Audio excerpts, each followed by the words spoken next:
আপনার নামটা বলেন। সমাপ্তি। সমাপ্তি। বয়স? 22। ওকে সমাপ্তি, আপনি কেন মনে করলেন যে আজকে এই ধরনের সিক্রেটস নিয়ে লাখ লাখ মানুষের সামনে নিজেকে হাজির করা প্রয়োজনটা আসলে কি? আসলে আমার মতো অনেকেই হয়তো ফ্যামিলিতে এরকম সিচুয়েশনে পড়ে, যাতে সবাই বুঝতে পারে আর মা বাবা যেন বাচ্চাদের প্রতি বেশি খেয়াল করে, এই জিনিসগুলো যাতে বুঝতে পারে, তাদের সঙ্গে ফ্রিলি কথা বলে, এই জন্যই আসা। আচ্ছা, এবং আপনি কি আমাদের অনুষ্ঠানটা শোনেন? হ্যাঁ, রেগুলার শোনেন? রেগুলার বলতে ওইরকম শোনা হয় না, এই সারাদিন কাজ করে হাজবেন্ড আসে, বাচ্চা নিয়ে ঘুমায় পড়া হয়, ইউটিউবে শোনা হয়। ঠিক আছে, চলেন। আপনি যেহেতু ইউটিউবের কথা বললেন, আমি একটু বলে নেই শুরুতে। প্রিয় শ্রোতা, আমাদের ইউটিউব চ্যানেলটি হচ্ছে www.youtube.com/dfm904। আমি আবারও বলছি, youtube.com/dfm904। এবং আপনারা নিশ্চয়ই জানেন আমাদের ইউটিউবে একটা বিশেষ সুযোগ সুবিধার কথা আমরা বলে আসছিলাম অনেকদিন ধরে, এবং সেটা চালু হতে যাচ্ছে খুব শীঘ্রই। সেটা হচ্ছে অনুষ্ঠান চলাকালীন সময়ে একই সাথে আপনি ইউটিউবে একই সময়, অর্থাৎ রাত 11টায় আমাদের রেডিওতে অনুষ্ঠান শুরু হয়, ইউটিউবে 11টার সময় আমরা অনুষ্ঠানটা চালিয়ে দেব, এবং যেভাবে আপনি রেডিওতে শুনতে পান সেভাবেই আপনি ইউটিউবে শুনতে পাবেন। এবং ইউটিউবে একটু মানে ইউটিউবের লিসনার যারা, তারা আমাদের রেডিও লিসনারদের চেয়ে একটু এগিয়ে থাকবে। কেন এগিয়ে থাকবে? যদি আপনার অনুষ্ঠানটা ইউটিউবে যদি সাবস্ক্রাইব করে থাকেন তাহলে বুঝতে পারবেন। সুতরাং এটা একটা গ্রেট নিউজ আপনাদের জন্য। একই সময়, মানে রেডিওতে 11টার সময় শুরু হবে, ইউটিউবে 11টার সময় শুরু হয়ে যাবে। সো এটা আপনাদের জন্য একটা গ্রেট সুযোগ। তবে এটা ঠিক যে এটা ভিডিও না, এটা প্রিমিয়ার হবে, মানে আপনারা যখন টিউন করবেন 11টার সময় আপনারা পুরো অনুষ্ঠানটা ওখানে শুনতে পারবেন। সো ইউটিউবে যারা সাবস্ক্রাইব করেননি তাদেরকে আমি বলবো যে ইউটিউবে please subscribe it, www.youtube.com/dfm904। Subscribe করে নোটিফিকেশনটা অন করে রাখবেন। সমাপ্তি, শুরু করুন আপনি যেখান থেকে আপনার বলতে ইচ্ছে করে, কারণ আপনি যেহেতু আমাদের অনুষ্ঠান শোনেন, you have lot of ideas about our programme. So আপনি আপনার মতো করে শুরু করুন। প্রথমে আমরা ব্যাকগ্রাউন্ডে থাকি, তারপর আমরা দেখে আসলে আপনার জীবনের সিক্রেটস। জি, ছোটবেলা থেকেই শুরু করি। শিওর। ছোটবেলায় আমার ভাই হওয়ার পরে আমি 9 বছর পর হই।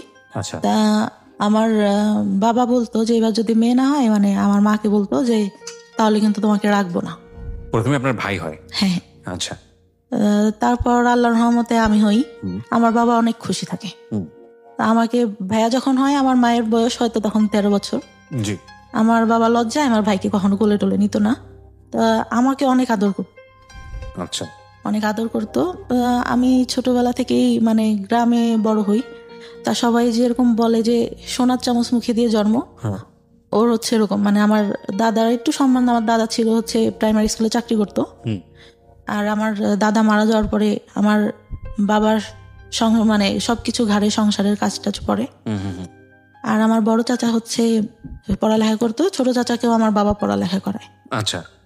পড়ালেখা করালে আমার চাচা একটা টাইমে হচ্ছে মানে একটু বড় হই, তখন একটু বুঝতে পারি, হয়তো 4-5 বছর বয়স, তখন থেকে মানে আমাকে কিভাবে যেন মানে ভালো করে মানে ব্যাড টাচ যেটাকে বলে ওরকম করতো। আমি বুঝতাম না, তখন তো বলছি না আসলে এগুলা কি, ওটা বোঝার বয়সও না আমার।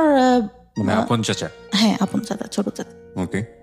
আমি তখন অতটা বুঝি না। আমার ঘুম আসানোর সময় বা দেখা গেছে পড়তে বসানোর সময় করতো, আমি বুঝতাম না যে আসলে এগুলা কি, কেন করতেছে। ওকে। তা আমার বাবা একটা পর্যায়ে বুঝতে পারে, তার অ্যাপেন্ডিসাইডের অপারেশন করে, তার সামনে মানে ছোট কিস করা যেটাকে বলে, ওটা করে। আমি ভাবি ছোট তো তখন, এটা তো বুঝি না কি। এখন বুঝি যে ওটা কেন করলো আর আমার বাবা কেন তখন কিছু বললো না, এটা মনে হতো। তাই একটা পর্যায়ে যখন এরকম মানে গায়ে হাতটা দিত, তখন আমার বাবা একটা পর্যায়ে আমার কাছে জিজ্ঞাসা করে, আমার চাচাকে কিন্তু কোনো কিছু জিজ্ঞাসা করে না, আমাকে জিজ্ঞাসা করে। জিজ্ঞাসা করলে আমার চাচা আবার ভয় দেখায় যে তুমি যদি বলো তোমাকে ধরে মারবে। বলো মানে কি? মানে আপনার চাচা কি শিওর হয়ে গেছিল যে বিষয়টা আপনি জানেন বা বিষয়টা আপনি বোঝেন? যখন একটু বোঝা শিখলাম, হয়তো 7-8 বছর। আপনি কোনো কিছু জিজ্ঞেস করতেন না বিষয়টা নিয়ে, যে তুমি আমার সঙ্গে এরকম আচরণ কেন করছো? না, ভয় পাইতাম অনেক। চাচাকে ভয় পেতেন? হ্যাঁ, অনেক ভয়। কেন ভয় পেতেন? মানে উনি আমাকে ধরতে আসতেছে, মানে ওই জিনিসটা ফিল হইতো যে কখন যেন হাত দিবে, কখন যেন কি করবে। মানে উনি আসলে পরে আমি ঘর থেকে একটা বেরোনোর অজুহাত খুঁজতাম। তো আপনি তখন 4-5 বছরের বয়স। 4-5 বছরের বাচ্চারা তো অনেক বেশি স্পন্টেনিয়াস হয়, মার সাথে ফ্রি হয় বা ভাইয়ের সাথে। আপনার ভাই তো বড়ই ছিল, ভাই বড় ছিল, পড়ালেখা করতো, ওরকম করে মানে অতটা ফ্রি ছিলাম না। তো বাবা বিষয়টা জানার পরে আপনাকে প্রশ্ন করে? হ্যাঁ, তখন হয়তো 7-8 বছর বয়স হবে। তখন 3-4 পড়ি হয়তো। আচ্ছা, তা আমি মানে বলি যে না, তারপরে আমি তো দেখছি। আমি বললাম, আমি তখন কথা বলি না কোনো। তাহলে আমি কি তোর চাচার কাছে জিজ্ঞাসা করবো? আমি বলি যে সেটা তুমি জানো। তা সে জিজ্ঞাসা করে কিনা জানি না, আমার চাচা জিজ্ঞাসা করে তুমি কি তোমার আব্বুরে কিছু বলছো? আমি তখন আমার বাবা আবার বলে যে আমি তোরা জিজ্ঞাসা করছি, তুই এটা তোর চাচারে বলবি না। আমি বলি না, বলি নাই কিছু। আচ্ছা ঠিক আছে। রাতে ঘুমাই থাকতাম, আমার দাদির সঙ্গে শুইতাম। সে রাতে উঠে এসে আমার গায়ে মানে টাচ। আপনার দাদির সঙ্গে আপনি ঘুমোতেন, চাচা এখানে থাকবে কেন? অন্য রুমে থাক, রাতে যখন সবাই ঘুমাই যেত তখন উঠে আসত। ভয়ঙ্কর বিষয়গুলো। এবং আপনি কিছু বলতেন না? কি বলবো, কি মানে তখন তো এটা বুঝি না ভাই, শুধু টাচ করতো। তো বাট আপনার তো ভয় লাগা উচিত। মানে আমি জানি না, প্রশ্নগুলো আমার আসছে বলে না, আমি অতটুকু বয়সে যতটুকু সোরা পড়তাম, যতটুকু যার কাছ থেকে শুনছি যে এই দোয়া পড়লে রাতে কোনো খারাপ কিছু হবে না বা কোনো কিছু কেউ করতে পারবে না, আমি ওইটা পড়ে ঘুমাতাম যে হয়তো আজকে কিছু হবে না, কিন্তু সেই জিনিসটাই হতো। ওকে, আপনি বলেন। হ্যাঁ, আমার অনেক কথাই বলার আছে। আমি বহুবার বলেছি এবং আমি আবারও বলছি যে রেডিও ইন্ডাস্ট্রিতে আমি যেই সব বিষয়গুলো নিয়ে কাজ করেছি লাস্ট 7-10 ইয়ার্সে, তার মধ্যে এই যে চাইল্ড সেক্সুয়াল অ্যাবিউজ, এই অ্যাবিউজের উপরে যে যারা এরকম ঘটনার মুখোমুখি হয়েছেন তাদেরকে ফ্রন্টলাইনে নিয়ে এসে তাদেরকে স্পিক আউট করা, বলানো তাদের মুখ দিয়ে, এই সাহসটা আমি দুর্দান্তভাবে দেখেছি। সেটার জন্য আমাকে নিয়ে অনেকে সমালোচনাও করেন, অনেক বাজে বাজে কথাও বলেন, অনলাইনে বলেছেনও। সেগুলো দেখে আমি কান তুলিনি এই কারণে অনেকে মনে করেন যে এই ধরনের কথা রেডিওতে আসা উচিত না। অনেকে মনে করে যে এটা এক ধরনের বেহায়াপনা। অনেকে মনে করে ঘরের কথা ঘরেতেই রেখে দেওয়া উচিত। আমি মনে করি এটা একটা ঘায়ের মতো, পচা ঘা, নোংরা একটা ঘা। এই ঘাটাকে যত বেশি ঢেকে রাখা হবে, এই ঘাটা তত বেশি ছড়াবে এবং এটা একসময় ক্যান্সার হয়ে যাবে। আমাদের এখন বলার যুগ। কোনো অন্যায় হলে আমরা স্পিক আউট করি এবং আমরা মনে করি এই স্পিক আউটটা একটা সময় অন্যায়টাকে ইরেজ করে দেবে। হ্যাঁ, অবশ্যই চাইল্ড সেক্সুয়াল অ্যাবিউজ এটা সারা দুনিয়াতেই, শুধু বাংলাদেশে না, সারা দুনিয়াতেই ভয়াবহ রকমের একটা প্রবলেম। আপনি কল্পনাও করতে পারবেন না একটা শিশু কার দ্বারা শারীরিকভাবে নির্যাতনের শিকার হতে পারে। সেটা ব্লাড কানেক্টেড থেকে শুরু করে ব্লাড কানেকশনের বাইরে বিভিন্নভাবে এগুলোকে বিভিন্নভাবে আমাদের সামনে এখন নিয়ে আসা হচ্ছে মানুষকে সচেতন করার জন্য। আমি বেস্ট বাংলাদেশের এখন পর্যন্ত যতগুলো এনজিও বা বিজ্ঞাপনী সংস্থা যাই বলেন এখন যারা কাজ করেছে, তার মধ্যে একটা লাইন আমার কাছে মনে হয়েছে, আমি অনেকবার বলেছি রেডিওতে, এখনো বলছি, যে বেস্ট মনে হয়েছে এটাকে স্টপ করার জন্য। সেটা হচ্ছে শিশুকে তার শরীরের সীমানা বোঝান। শিশুকে মানুষ আদর করবে, এটাই স্বাভাবিক, কিন্তু কোনটা গুড টাচ, কোনটা ব্যাড টাচ, এবং ব্যাড টাচ হলে সেটা নিয়ে স্পিক আউট করা, ব্যাড টাচ হলে প্যারেন্টসদের কাছে গিয়ে বলা, ব্যাড টাচ হলে এমন কাউকে গিয়ে সেটা বলা যিনি অ্যাকশনে যেতে পারেন, এবং যদি সেটা না হয় তাহলে সে কোথায় যেতে পারে, এই বিষয়গুলো নিয়ে কথা বলা। স্কুলে বলা প্রয়োজন, এবং নট অনলি দিস, স্কুলে শুধুমাত্র না, ফ্যামিলিতে বলা প্রয়োজন। এবং বলার জায়গা থেকে আপনি কিছু করতে চাচ্ছেন, শিওর, এবং বলার জায়গাটা থেকে আমার মনে হয় তারা একটা নির্ভরতার জায়গা ক্রিয়েট করার প্রয়োজন। সো এটা নিয়ে আমি বহুবার রেডিওতে বলেছি এবং আজকের এই স্টোরিটা হয়তো সেদিকেই যাচ্ছে। আমরা একটু ওয়েট করি, সামনে থেকে একটু আগাই, কারণ আমি জানি যে আজকের এই সমাপ্তির গল্পের মধ্য দিয়ে বাংলাদেশের অনেক মেয়ে নিজেদের শৈশব খুঁজে পাবে। আমি ডেফিনেটলি শিওর, কারণ এগুলোর উপর যারা কাজ করেন তাদের যেই পার্সেন্টেজ, মানে তারা যেসব পরিসংখ্যান আমাদের সামনে তুলে ধরে, সেটা কিন্তু রীতিমতো ভয়াবহ।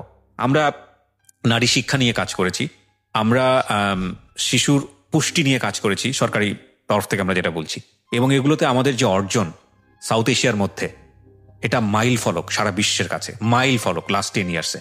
এবং আমাদের এখন কাজ করা উচিত শিশুর পরিপূর্ণ মানসিক বিকাশ নিয়ে, এবং এখানে সরকারের যেরকম পৃষ্ঠপোষকতা প্রয়োজন, একইভাবে বেসরকারি পর্যায়ে যৌথভাবে কাজ করা প্রয়োজন। শিশু নারী হোক কিংবা পুরুষ হোক, মানে আমি যেটা বোঝাচ্ছি, ছেলে হোক কিংবা মেয়ে হোক, এই জায়গাটায় আমাদেরকে অবশ্যই এখন এনশিওরিটি দিতে হবে যে তার যেন একটা নিরাপত্তা বলয় থাকে। কারণ এটা যে কত ভয়ানক একটা ব্যাপার একটা শিশুর মানসিক বিকাশের জন্য, এটা যে তাকে কোথায় নিয়ে যেতে পারে আপনি চিন্তাও করতে পারবেন না। অথচ আমরা এই বিষয়গুলো যুগের পর যুগ ধরে আমরা অ্যাভয়েড করেছি, আমরা চুপচাপ থেকেছি। আমরা যখনই স্পিক আউট হয়েছে কেউ মুখ বন্ধ করে দিয়েছি, এবং সেটা শুধু পরিবারে না, এটা মিডিয়ার ক্ষেত্রে হয়েছে। সো এই বিষয়গুলো নিয়ে আমি অনেক বেশি লাউড ছিলাম, এবং সেই জন্য অনেক ধরনের হ্যারাসমেন্টের মধ্যেও যেতে হয়েছে। ফাইন, ইস লেস ওকে, চেঞ্জ আনতে গেলে কিছু না কিছু হ্যারাসমেন্ট শিকার হতেও হয়। ওকে, বলুন তারপর আপনার যেখানে আপনি ছিলেন, যে চাচার বিষয়টা বলছিলেন, তারপর ওরকম হতে থাকে। আমি স্কুলে অনেক পড়ালেখা অনেক ভালো ছিলাম। আচ্ছা অনেক ভালো ছিলাম বলতে 2-3 রোলের মধ্যে সবসময় থাকতো। আচ্ছা, আমি একটা জিনিস যেটা বুঝলাম, আপনার বাবা বিষয়টা জানলো এবং সে বললো যে চাচাকে না বলতে, না বলতে, এবং আপনি সেটাই করলেন। হ্যাঁ। এবং আপনি ধারণা করেছিলেন বাবা যেহেতু বিষয়টা জানে সুতরাং এটার একটা প্রতিকার বা কোনো একটা হ্যাঁ। কিছু হবে, সেটা তখন হয়নি। না, ওকে, তারপর? পড়ালেখা অনেক ভালো থাকে, কিন্তু যখন মানে বুঝতে শিখলাম তখন পড়ালেখা থেকে মানে আমি কেমন যেন হয়ে যাই। মানে পড়ি কিন্তু আমি মানে সেরকম করে পড়ালেখা হচ্ছে না। আচ্ছা, মানে কনসেন্ট্রেশন যায় না নাকি আগ্রহ থাকে না, কোন কোথায় সমস্যা? পড়ালেখা করি কিন্তু টেনশন ভেতরে কাজ করে, ভালো লাগে না। সবাই যেরকম অন্য পাশে দেখতেছি, অন্য ছেলে মেয়েরা যেভাবে বড় হচ্ছে, ওদের লাইফে কোনো ঝামেলা নেই, আমার কেন এত সমস্যা, এটা মনে হতো। আর ক্লাস 5 থেকে ভালো রেজাল্ট হয়, তখন যখন 6-এ উঠি তখন থেকে পড়ালেখাটা ডাউন হতে থাকে আস্তে আস্তে। ওকে। আর তখন আমি রিলেশন বলতে আমার ফ্রেন্ডরা রিলেশন করতো ক্লাস 5-এ। তখন আমি বলি যে তোরা রিলেশন করিস, এটা কেন, এতটুকু বয়সে মানুষ রিলেশন করে? তা একটা ছেলে আমাকে পছন্দ করতো, আমাদের থেকে উপরে পড়তো, আমার খালাতো ভাইদের সঙ্গে পড়তো। তা আমি বলি যে ওরা বলতো যে তোর এই ছেলেটার সঙ্গে রিলেশন করাই দিব। আচ্ছা, আমি বলি আমি তো ওনাকে পছন্দ করি না, কেন রিলেশন করবো? আমার খালাতো ভাইয়ের সঙ্গে আমার একটা বান্ধবী রিলেশন করতো, ওরা সবসময় খেপাইতো আমাকে। তা আমি বলতাম যে না, আমি কখনো করবো না। ওরকম বলতে বলতে আমি বললাম যে আমার একটা ভাইয়ের সঙ্গে সম্পর্ক আছে, মিথ্যা কথা যেটা বলি যে সম্পর্ক আছে। পরে বলতে বলতে মানে ওই ভাইয়াটা থাকতো ওর মামার বাড়িতে, তা একটা সময় ভালো লেগে যায়। ওই সময় তো ভাইয়া বুঝি না যে রিলেশনটা কি জিনিস। ওই ছবিতে দেখতাম পছন্দ করতেছে, দেখা হচ্ছে, কথা বলছে, এটাই। আচ্ছা। পরে কিন্তু তার মধ্যেও কিন্তু কন্টিনিউ আমার চাচা যখন বাড়িতে আসতো, তার মধ্যে একটা কথা ভুলে গেছি, আমার চাচা মানে মেন্টালি সমস্যা হয়। আচ্ছা। মানে আমার চাচিকে বিয়ে করার জন্য, আমার চাচি যে বিয়ে করবে এটার জন্য। তারপরে ডাক্তারের কাছে নিয়ে যায়, ডাক্তার বলে যে পাগল টাগল কিছুই হয় নাই, বিয়ে দিয়ে দেন, ঠিক হয়ে যাবে, যেটা বলতেছে সেটা করেন, শুধু শুধু কেন টাকা ঢালতেছেন। আচ্ছা। ডাক্তার রেগে এক পর্যায়ে বল। ওকে। পরে নিয়ে এসে আমার বড় চাচা তো বলে দিছে যে ওর পড়ালেখাও করাবো না, কিছুও করাবো না, আমি ওকে দেখতে পারবো না, তুইও বাদ দে, তুই করে কোনো লাভ নাই ওর জন্য কিছু করে। আমার বাবাকে বলে। আমার বাবা তখন কান্না করে আর বলে যে আমার বাবা বেঁচে নাই, আমার বাবা যদি বেঁচে থাকতো তাহলে তো এরকম হইতো না, আমার যদি রক্ত বিক্রি করেও কিছু করতে হয় আমি আমার ভাইয়ের জন্য করবো, এরকম করে বলে। আচ্ছা। তো বিয়ে দিয়ে দেয়, বিয়ে দিলে ভাই সেই রাত থেকেই ঠিক। আচ্ছা, মানে সে একদম পুরা সুস্থ। ওকে। কিন্তু তার মধ্যেও কিন্তু যখন ওই সমস্যাটা হয় তখন কিন্তু আমাকে কখনো ওইরকম কিছু করে নাই, বা ও সবাই লোকজন থাকতে আসতেছে, কিন্তু তারপর থেকে কিন্তু আবার শুরু হয়। আচ্ছা। তো ক্লাস 6-এ ওঠার পরে ওরকম রিলেশন হওয়ার পরে মানে একটা পর্যায়ে কি হয়, আমার বাড়ি থেকে জেনে যায়, আমার বাবা আমাকে ধরে অনেক মারে, রাতে মাঠে নিয়ে যেয়ে বাস আছে না, বাস দিয়ে অনেক মারে, আমার গায়ে একদম রক্ত জমে যায়। ওকে। ওই সময়টা যদি বুঝাই বলতে ভাই তাহলে তো বুঝতাম, তখন তো বুঝি না। পরে তারপরে 6-এ ভালো একটা রেজাল্ট আসলো, আসার পরে 7 উঠলাম, ওরা পরে মানে অনেক রাগ হইতো আমার যে কেন এরকম কেন করবে আমার সঙ্গে। ওকে। আর ছোটবেলা থেকে ভাই এমন করে মানুষ করছে আমাকে, আমি কখনো কোনো কিছু না চেয়ে আমার বাবার কাছে পাইনি। আচ্ছা। যখন যেটা চাইছি। পরে কি হয়, যখন একটু মানে 8-এ উঠলাম, JSC-তে অনেক খারাপ রেজাল্ট হয়, JSC-তে রেজাল্ট খারাপ হলো, তারপর থেকে যে রিলেশন করতাম ওইটা থেকে আমার বাবার একটু রাগ। আর বাবার কথা কি বলবো, মানে বাবা তো বাবাই, জন্ম দিচ্ছে, মা বাবাই হয়। তো তখন থেকে তো আমার একটা ছেলের সাথে সম্পর্ক হয়, আমার মামা থাকে একটা, তিনি ডাক্তার ছিলেন, তার বোন, মানে দূর সম্পর্কে। আমার মা আর বাবার বাসা কাছাকাছি, ওই খালাতো ভাইটার সাথে সম্পর্ক ছিল। আমি তখন মানে ওইটা বলতে গেলে বলা যায় যে ফার্স্ট লাভ ছিল, ক্লাস 9 থেকে। আচ্ছা। তো আমি অনেক মানে ওনার ইমোশনাল হয়ে যাই, ওই বয়সে যেটা হওয়ার কথা। আচ্ছা। পরে আমার বাসা থেকে জানতে পারে, আমার বাবা মেনে নেয় যে আচ্ছা ঠিক আছে, যদি তোমরা দুজন পছন্দ করো তাহলে ঠিক আছে, কিন্তু আমার মা মেনে নেয় না কখনো, মানে ছেলেটার পছন্দ করতো না, পড়ালেখা ভালো ছিল না। চাচা বাইরে পড়ালেখা করতো, ছোট চাচা, যে আমার মানে খারাপ ভাবে দেখতো, সে মাঝে মধ্যে আসতো যখন, আমি অনেক ভয় পাইতাম। একটা টাইমে যখন ছোট, এগুলা বলতে ভুলে গেছি, আমার ভাইয়ার SSC পরীক্ষার আগে আমরা মানে টাউনে যেয়ে বাসা নেয় আমার মা। আমার ছোট চাচা তখন বিয়ে হয়, তখন মানে ভাইয়া পড়ালেখাতে একটু ডাউন ছিল, মানে ওর মেধাটা তো ভালো ছিল না। আচ্ছা। তো ওখানে নিয়ে যায় বা বলে যে এখানে তো কাজ টাজ করতে হয়, পড়তে পারে না, কি করে বেড়ায় না বেড়ায়, বাসায় গেলে ওইখান থেকে মানে ও টাউনে পড়ালেখা করতো, তো ওখান থেকে সুবিধা হবে। ওইখানে বাসা নেই, আমি ভালো একটা স্কুলেই পড়ালেখা করতাম, ছোট মানে নার্সারি থেকে শুরু করি। আচ্ছা, ওখান থেকে ক্লাস 5-4 পর্যন্ত ওইখানে পড়ি। তখন ওইখানে মেবি 2 বছর মতো থাকা ছিল টাউনে। তখন ফ্রেন্ডদের সাথে অনেক ভালো, এখান থেকেই যেতাম। আমার খালাতো ভাই একটু উপরে পড়তো, আমি নিচে পড়তাম। আর ওই ভাইয়ার পরীক্ষা দেয়, এসএসসিতে ফেল করে ইংলিশে। আচ্ছা, আমার বাবা নাকি, আমি তো তখন ছোট ছিলাম, মনে নেই, আমার মা যতদূর বলে, অনেক কান্না করে আর বলে যে আমার মেয়ে আমার কখনো মানে খারাপ কিছু করবে না, আমার মেয়ে আমার সম্মান রাখবে। আমার ভাইয়ের একটা কি ছিল, ও আব্বু যখন থাকতো না, ও বসে বসে টিভি দেখতো, যে আব্বুর আসা শব্দ শুনতো, তখন আব্বুর বাইক ছিল, শব্দ শুনলে আস্তে করে টিভিটা বন্ধ করে পড়তে বসে যেত। আচ্ছা, তা আমার পড়ালেখা মোটামুটি ভালো ছিল, সবসময় 2-3-এর মধ্যে থাকতো রোলটা। আচ্ছা, আমার স্কুলে অনেক মানে ছাড়া অনেক ভালোবাসতো। আর ছোটবেলায় আমাকে নাকি বলতো যে, তখন বিএনপি সরকার, বলতো যে খালেদা জিয়ার নাতনি আছে না, ওকে ওর মতো লাগে। একটা স্যার তো খুব আদর করতো আমাকে, ওভাবে মানে খুব ভালোবাসতো সবাই। আমার বান্ধবীদের মধ্যে সবাই বলতো যে অনেক সুন্দর দেখতো। আচ্ছা, বান্ধবীরাও অনেক মানে সবসময় ফার্স্ট বেঞ্চে বসা, সবার সাথে মজা করা। বড় হই আস্তে আস্তে, কিন্তু ওই যে চাচা যে ওইটা করতো, ওটা তো আর কারোর সঙ্গে আমি বলতে পারি না। জি, ওটা তো ভেতরেই থেকে যায়, খুব খারাপ লাগে। পরে যখন ওই ভাইয়া ফেল করার পরে বাসা ছেড়ে দিয়ে আবার বাড়িতে যখন আসলো, তখন আবার ওইটা বেড়ে গেল।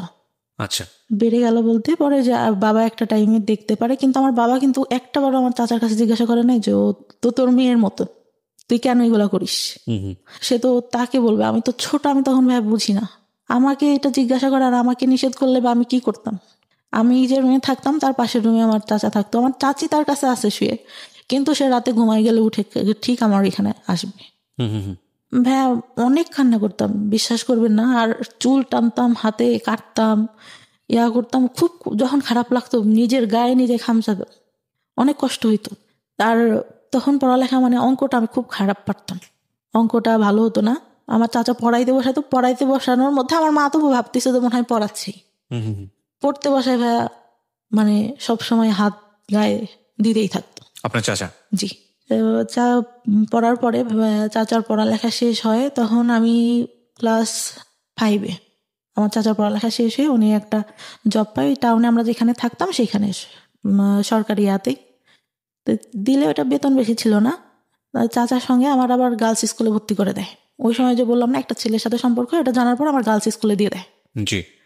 গার্লস স্কুলে দিয়ে দিলে ওই ছেলেটার সঙ্গে আমি আর পরে কথাটা তো বলি না, নিজের থেকেই বাদ দিয়ে দিই যে মারতেছে আমাকে ধরে, মার খাবো আর কি পড়ালেখা হচ্ছে না, বাদ দিয়ে দিলাম।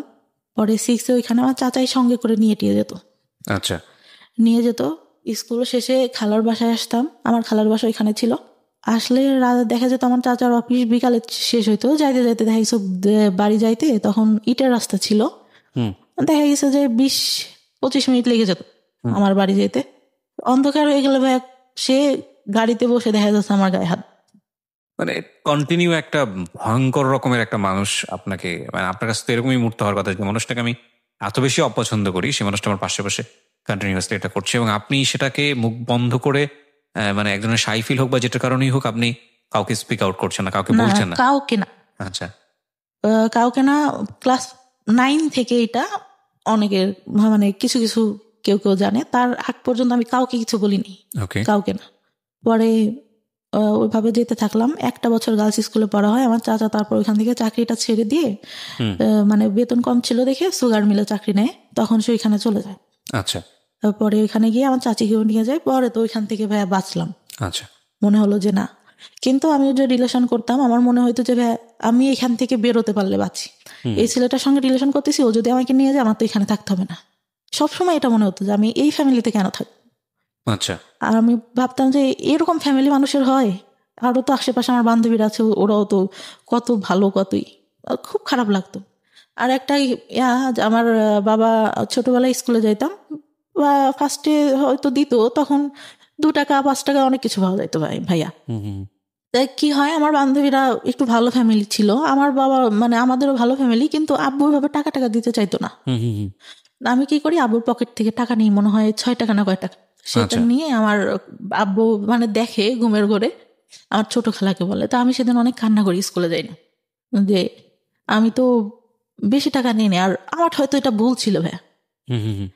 আর ওরা যখন ইয়া করতো না, মানে সবাই খাচ্ছে এটা ওইটা, আমি তো নিতে পারতেছি না, ওইটা অনেক খারাপ লাগতো। কিন্তু টিফিন দিয়ে দিত, টিফিনের পরেও যে দোকান টোকান আসতো সবাই নিত, খারাপ লাগতো অনেক। আচ্ছা, আমার চাচা কি করতো, এই গায়ে হাত দিত, এটা করতো এটা করতো, টাকা দিত হাতে, যা হলো বাসা স্কুলে যে এটা খেও এটা খেও। তা আমার মনে হতো যে কি রে, উনি এরকম করেন, আমার হাতে টাকা দেয় কেন, আমি কোনের কাছে টাকা চাই নাকি, এরকম মনে হইতো। আর আব্বুর উপর অনেক রাগ হইতো যে কি ব্যাপার, উনি কিছু কেন বলে না, উনি তো জানে। পরে 5-এ ভালো রেজাল্ট করলাম, একটা ভালো রেজাল্ট আসলো, বৃত্তি দিছিলাম, বৃত্তি পাইনি কিছু নাম্বারের জন্য। অনেক আশা নিয়ে গার্লস স্কুলে ভর্তি করলো, গার্লস স্কুলে পড়তে পারলাম না। চাচার ওই যে গেল, কে নিয়ে যাবে, আমার বাবার ভাই কে নিয়ে যাবে, অন্য মানুষের সাথে রিলেশন করে, তখন যদি কিছু করে ফেলায়, এই চিন্তাটা। কিন্তু ভাই ওই সময় রিলেশন আমি কিছুই বুঝি না, ওই সিনেমা দেখতাম, শুক্রবারে সিনেমা হবে, সবাই আসতো আমাদের ওইখানে, আমাদের বাড়িতে একটা টিভি ছিল। আচ্ছা, ওই সবাই আসতো দেখতে, সবাই বসে দেখতাম। ওই আগেকার যুগে সামানা, তারপরে রাজ্জাক, এদের মানে মুভি দেখতাম, আর ভাবতাম যে এই ভালোবাসা মনে হয় দেখা হচ্ছে, কথা বলতেছে, একজন একজনকে পছন্দ করে, এইটাই, এর বাইরে কিছু না। আচ্ছা। পরে গার্লস স্কুল থেকে ক্লাস 7-এ এসে ভর্তি হলাম গ্রামের স্কুলটাতে। ওইখানে ছেলেমেয়েরা সবাই একসঙ্গে, আমার বান্ধবীরা প্রেম করতো, এই করতো সেই করতো। আমি ভাই কোনোদিনও স্কুলে প্রেম করি নাই, কেন জানি না। আমার স্কুলের ছেলেদের একসাথে পড়তেছি, ভাইয়ের মতো, ফ্রেন্ডের মতো, ওদের সাথে প্রেম করবো না, আমার এটা কখনো মাথায় আসতো না, কেন প্রেম করবো বাইরে। পরে ওই আমার ক্লাস 7 যায়, আমার চাচা মাঝে মধ্যে তখন বাড়িতে আসতো ছুটিতে, আবার দেখা গেছে ওই চিনির মিলে চাকরি পাওয়ার পর ওনাদের তো কোয়ার্টার দেয়, ওইখানে যাইতাম, অনেক সুন্দর ছিল ভাই কোয়ার্টার, যাইতাম, অনেক ভালো লাগতো দেখতে, অনেক গোলাপ ফুল, আমি ছোটবেলা থেকে ফুল অনেক পছন্দ করি, ফুল গাছ নিজে এনে এনে লাগাতাম, ওই 5-6 টাকা দিয়ে ফুল গাছ কিনতে পাওয়া যেত, ওইগুলো এনে লাগাতাম, অনেক পছন্দ করতাম। ওইখানে গেলে অনেক ভালো লাগতো আমার, অনেক ফুল, গোলাপ ফুল ধরে ধরে আছে অনেক কালারের, এই ফুল ওই ফুল, অনেক ভালো লাগতো। কিন্তু ভাইয়ার কি হইতো, দেখা গেছে আমার চাচি গোসলে ঢুকছে বা আম্মু নাই, ওই সুযোগে আমার চাচা এসে হঠাৎ করে হাত দিবে। তখন তো একটু বড় হয়েছি, আমার ফার্স্ট পিরিয়ড হয় ভাইয়া 6 না হলে 7 থেকে, অত তাড়াতাড়ি পিরিয়ড, মানে আমি তখন ভাইয়া প্যান্ট পরি, স্কুলে গেছি, স্কুল থেকে আসছি, আম্মু আমার প্যান্ট দেখে বলে এটা কি তোর, আমি বললাম এটা কি, আমাদের তখন হচ্ছে আমার মানে জমি আছে আমার বাবার অনেক, তা আমি বলি যে ওই কাকুটা মনে হয় মোবাইল দিয়ে হাত মুছছে এটা। তা বললেন যে না, এটা এরকম না। আমার চাচি, আমার মাও কিন্তু অতটা ফ্রি না, আমার মা আমাকে কিছুই বলে না, আমার ছোট চাচিকে বলে যে ওর এটা হয়েছে, তুই ওকে শিখাই দে। আমি মানে তখন মানে ন্যাকড়া ইউজ করে, ওটা আমি বুঝতাম না ভাই কিভাবে, আমার দেখাই দিছে কিন্তু আমি ওইটা বুঝি না। আচ্ছা, তখন জানতে পারলাম যে প্যাড ইউজ করে। ওটা যদি আম্মুকে বলতাম, আম্মু যদি আব্বুকে বলতো, আব্বু বলতো দুনিয়ার লোক ন্যাকড়া ইউজ করে, তোমার মেয়ের প্যাড লাগে। এটা বাবা বলতো? হ্যাঁ। ভেরি ব্যাড, ওকে, প্রিটি ব্যাড, মানে নাথিং টু সে। ওকে, বলেন তারপরে কি হয়েছে? পরে ভাই আমি মানে কাপড় টাপড় নষ্ট করে ফেল, মানে you don't know how to manage it. না, বিষয়গুলো আসলে খুব সেন্সিটিভ, মানে আমাদের সমাজে এগুলো নিয়ে কথা বলাটাও অন্যায়, কিন্তু এগুলো একটা মানুষের জীবন আচরণের সঙ্গে জড়িত, এবং একটা মানুষকে যদি আমরা সুস্থভাবে বড় করতে চাই, তাহলে তার যে বেসিক নিডগুলো, এই নিডগুলোকে আমাদের সাপোর্ট দেওয়া উচিত। একটা মেয়ে শুধুমাত্রই লেখাপড়া শিখে নারীর শিক্ষা, নারীর অধিকার, অমুক ঠমুক এগুলো নিয়েই শুধুমাত্র একজন নারী না, নারী জন্মগতভাবে একজন পুরুষের চেয়ে আলাদা, সুতরাং তার আলাদা কিছু সাপোর্ট দরকার হয়, এবং সেটা ফ্যামিলি থেকেই শুরু হওয়াটা জরুরি। দেখুন, উনি যে বিষয়গুলো নিয়ে কথা বলছেন, এগুলো নিয়ে আমাদের সমাজে খুব একটা কথাবার্তা হয় না, এগুলোকে আমরা ট্যাবু মনে করি, এগুলো নিয়ে আমরা কথাবার্তা বলি। অথচ আমাদের ধর্মে এত সুন্দরভাবে বিষয়গুলো ব্যাখ্যা করা আছে, এত ইন ডিটেলি ব্যাখ্যা করা আছে, অথচ এগুলো নিয়ে আমরা কথা বলার প্রয়োজন মনে করি না। এবং এগুলো নিয়ে কথা বলা উচিত এই কারণে যে এগুলো একটা মানুষের বেসিক নিড, স্বাস্থ্যের সঙ্গে জড়িত, একটা মানুষের প্রপারলি বড় হওয়ার সঙ্গে জড়িত, এবং এগুলো নিয়ে খুব সুন্দরভাবে বোঝানো উচিত। হ্যাঁ, উনি যখন বলছেন তখন উনি চোখ মুছছেন, কারণ আমি জানি যে এটার মধ্যে আসলে অনেক বড় একটা কষ্ট জড়িয়ে আছে, এগুলো প্রয়োজনীয় জিনিস। হ্যাঁ, ওকে, একটু আমরা সামনের দিকে আগাই। আপনি যখন এই বিষয়গুলো ফ্যামিলিতে বলতেন, বিষয়গুলো সামহাও হাইড করা হতো, বা আপনার যে পরিমাণ এক্সপেক্ট করতেন, মানে আম্মু বলে দিছে। আপনার কি কখনো অপরাধী মনে হতো যে এই জিনিসটা যে হলো, আরে না জানি কত বড় অপরাধ করে আমার কাছে মনে হতো, কারণ আমার মা বলে দিছে কাউকে বলা যাবে এগুলা? এগুলা কাউকে বলা যাবে না, হয়েছে এতটুকু বয়সে এটা হয় নাকি, আমি কি করবো, এটাকে আমি ইচ্ছা করে হয়েছে। দেখেন কত ইম্পর্টেন্ট একটা বিষয়। উনি এখানেই কিন্তু একটা ভয়ঙ্কর রকমের একটা মানসিক বাধাগ্রস্ত হলো, ও নিজেকে অপরাধী ভাবা শুরু করেছে, এবং এটা তো সম্পূর্ণই ন্যাচারাল একটা বিষয়। এবং সেখানে মা যদি ধরনের কথা বলেন, মাও হয়তো বুঝে বলেননি, কারণ মাও হয়তো তার মার কাছ থেকে এটা শুনেছেন। বংশ পরম্পরায় এই ধরনের ভুল শিক্ষা আমরা ক্যারি করে বেড়াচ্ছি, এবং এই সময়টাতে এই যে এই কথাটা, এটা হয়তো উনি কোনো কিছু মনে করেই বলেননি, কিন্তু এটা যে শিশুর মানসিক বিকাশের ক্ষেত্রে অনেক বড় একটা বাধা হতে পারে, এটা কিন্তু আমাদের মাথায় রাখতে হবে, এবং এই ব্যবহারগুলো করা যাবে না শিশুর সঙ্গে। বলুন তারপর আমার চাচিকে বলে, আমার চাচি কি করে, সারা এলাকা ধরে এর কাছে যে গল্প করে, ওর কাছে যে গল্প, সবার কাছে ছাড়া এই বিষয়গুলো নিয়ে।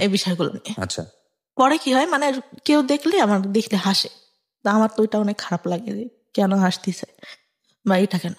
পরে আমরা 3টা বান্ধবী ছিলাম, বান্ধবী বলতে একটা ছিল আমার থেকে বয়সে 2 বছরের বড় হবে, কিন্তু একসঙ্গে পড়তো, পড়ালেখাটা অত ভালো ছিল না, 3জনে একসাথে বেড়াতাম। আমার পাশে আর একটা চাচা ছিল, সে আবার কি করতো, আমাদের 3জনকে দেখে ওরকম 3জনের সঙ্গে।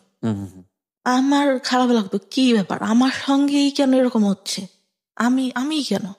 আর আমি ছোটবেলা থেকে যেরকম দেখতেছেন অতটাই ছিলাম না, কিন্তু লম্বা হাইটে যারা 2-3 বছরের বড় তাদের থেকে লম্বা টম্বা ছিলাম, ছিলাম। তো ওরা মানে আমার দিকে সবার নজর, কেন জানি না। আর মানে সবাই বলে যে বড় হওয়ার পরে যতটুকু জানছি, আমার যে বললাম শেষে লাস্ট যে বয়ফ্রেন্ডের সাথে সম্পর্ক ছিল, আমাদের গোষ্ঠী আর ওদের গোষ্ঠী আলাদা, একই এলাকাতে, ওরা বলা বলি করতো যে তোমাদের গোষ্ঠীর মানে লোকদের ইয়াটাই খারাপ, সবাই একই রকম। মানে এটা সত্যি কথা ভাই, প্রত্যেকটা লোক, মানে যতদূর জানি, এখন যতদূর জানছি, এই পাশের একটা চাচা, আমার দাদারা ছিল 3 ভাই, তার ছেলে, বড় দাদার যে ছেলেগুলা, ঠিক আছে, এগুলো বলা বলি করতে হবে, আপনি এত ইনডিটেইলি জানেন না, হয়তো বিষয়গুলো নিয়ে আমরা আসলে বলতে পারবো না। হ্যাঁ, খারাপ ছিল, আপনাদের এই সম্পর্কে লোকজন আজে বাজে কথা বলতো, এটুকুই এনাফ। ওকে, তারপর মানে বলতো গোষ্ঠীটাই ভালো না, গোষ্ঠীর লোকজনই ভালো না, এরকম বলতো। তারপর ওরকম হওয়ার পরে আমার যখন ওইরকম হলো, পরে আমি তো খেললে ওই যদি চাচাকে দেখতাম, ভয় দিতে ওইখান থেকে সরে যেতাম। আচ্ছা, যে কি করবে, আবার ডাকবে কিনা। আচ্ছা, সবাই গাছ উঠতে পারতো, আমি গাছ উঠতে পারতাম না, আমার খুব আফসোস লাগতো। ছোট একটা গাছ ছিল, ওইটা উঠতে পারতাম, তাছাড়া উঠতে পারতাম না। আর সবাই মানে আমাদের ফ্যামিলিটা যেহেতু সব ইয়ার থেকে একটু ভালো ছিল, সবাই আমাদের ওইখানে আসতো, আবার আমার বাবা এইটা ওইটা কিনে দিত, খাইতাম। তা সবাই ওইটার জন্য আসতো মানে আমাকে সবাই খেলবে। আর এত বোকা ছিলাম, হ্যাঁ বিশ্বাস করবেন না, ভালো ভালোটা সবাইকে দিয়ে দিতাম, নিজে না খেয়ে। এখন পর্যন্ত এই অভ্যাসটা আছে। তা যখন 6 থেকে গার্লস স্কুল থেকে 7 আবার এখানে এসে ভর্তি হলাম, বান্ধবীরা প্রেম করে, এই করে সেই করে, আমার খুব খারাপ লাগে, স্কুলে কেন এটা করবো, আবার স্যাররা দেখা যাচ্ছে ওইটা নিয়ে খারাপ খারাপ কথা বলতেছে, খারাপ লাগে। তারপরে আমি স্কুলে যাই, যখন পিরিয়ড হইতো তখন স্কুলে যাইতাম না ভাইয়া, কারণ আমি ক্যারি করতে পারি না ওইটা, আমি কাপড় নোংরা করে ফেলতেছি। আচ্ছা, এই সময় আপনার মা আপনাকে কোনো সাপোর্ট দিত না? না, মা টাকা পাবে কোত্থেকে, মা ওই যে হাঁস মুরগি একটু পালতো, ওইটা দিয়ে দেখা গেছে এইটা ওইটা করতেছে সংসারে। আমার বাবা কেমন ছিল, এই বাজার করতেছে, এই করতেছে, লোকজন আসতেছে, আহামরি কেনা কিনতেছে, কিন্তু সংসারে কি দরকার হইলো ওটা নিয়ে তোর কোনো মাথা ব্যথা নেই। তখন স্কুলে যাইতাম না, তখন আমার মায়ের উপর আমার বাবা অনেক গালাগালি করতো যে কি পড়ালেখা করে না, স্কুলে যায় না, এই বছরে কয়দিন স্কুলে যায় কয়দিন যায় না। পরে তখনও ভালো রেজাল্টে আসতে হয়, কিন্তু যখন চাচা ওই যে চাকরি পাইলো আসতো, তখন ওই যে গায়ে হাত টাত দিত, তখন তো একটু বড়, যখন পিরিয়ড হয় তারপর থেকে তো বুঝি, অনেক কিছুই বুঝি, শুনি, বান্ধবীরাও বলে, আবার বড় যে আপুগুলা ছিল ওরাও বলে, তখন বুঝি। তখন আসলে ওইটা মাথার মধ্যে কাজ করে যে এইটা কি করতেছে আমার সঙ্গে কেন, তখনও কিছু বলতে পারি না। 8 থেকে রেজাল্ট খারাপ হলো, চাচারা তো ওই যে মাঝে মধ্যে আসতো। 9 যখন উঠি তখন আমার ওই যে খালাতো ভাই আছে একটা, মানে চাচতো মামার বোনের ছেলে, ওর সঙ্গে আমার রিলেশন হয়। রিলেশন হলে একটা পর্যায়ে মানে চলতে থাকে, আমি অনেক সিরিয়াস হয়ে যাই।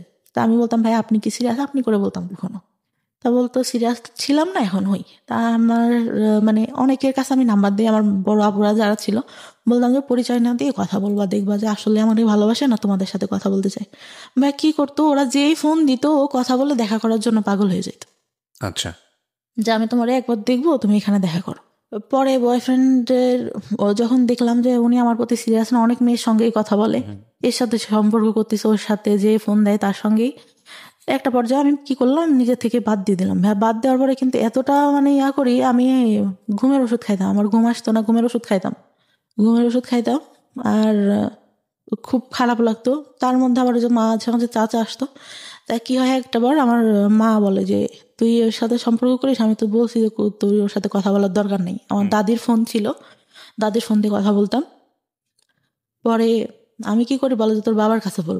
বাবা তো জানতো, কিন্তু মানে কি বলবে, আমি অনেক ভয় পেয়ে যাই। আচ্ছা, ভয় পেয়ে যায় যে আমার চাচা এরকম এরকম, এইটাই তো কিছু বলে না, আবার এইটা নিয়ে দেখা গেলো কি বলবে। আমার মায়ের আবার একটা সমস্যা ছিল, কিছু হইলে আমার বাবাকে বলবো। আচ্ছা। আমি একবারে ভাইয়া 40টা ঘুমের ওষুধ খাই ওই ক্লাস 9-এ থাকা অবস্থায়? ক্লাস 9-এ থাকা অবস্থায়।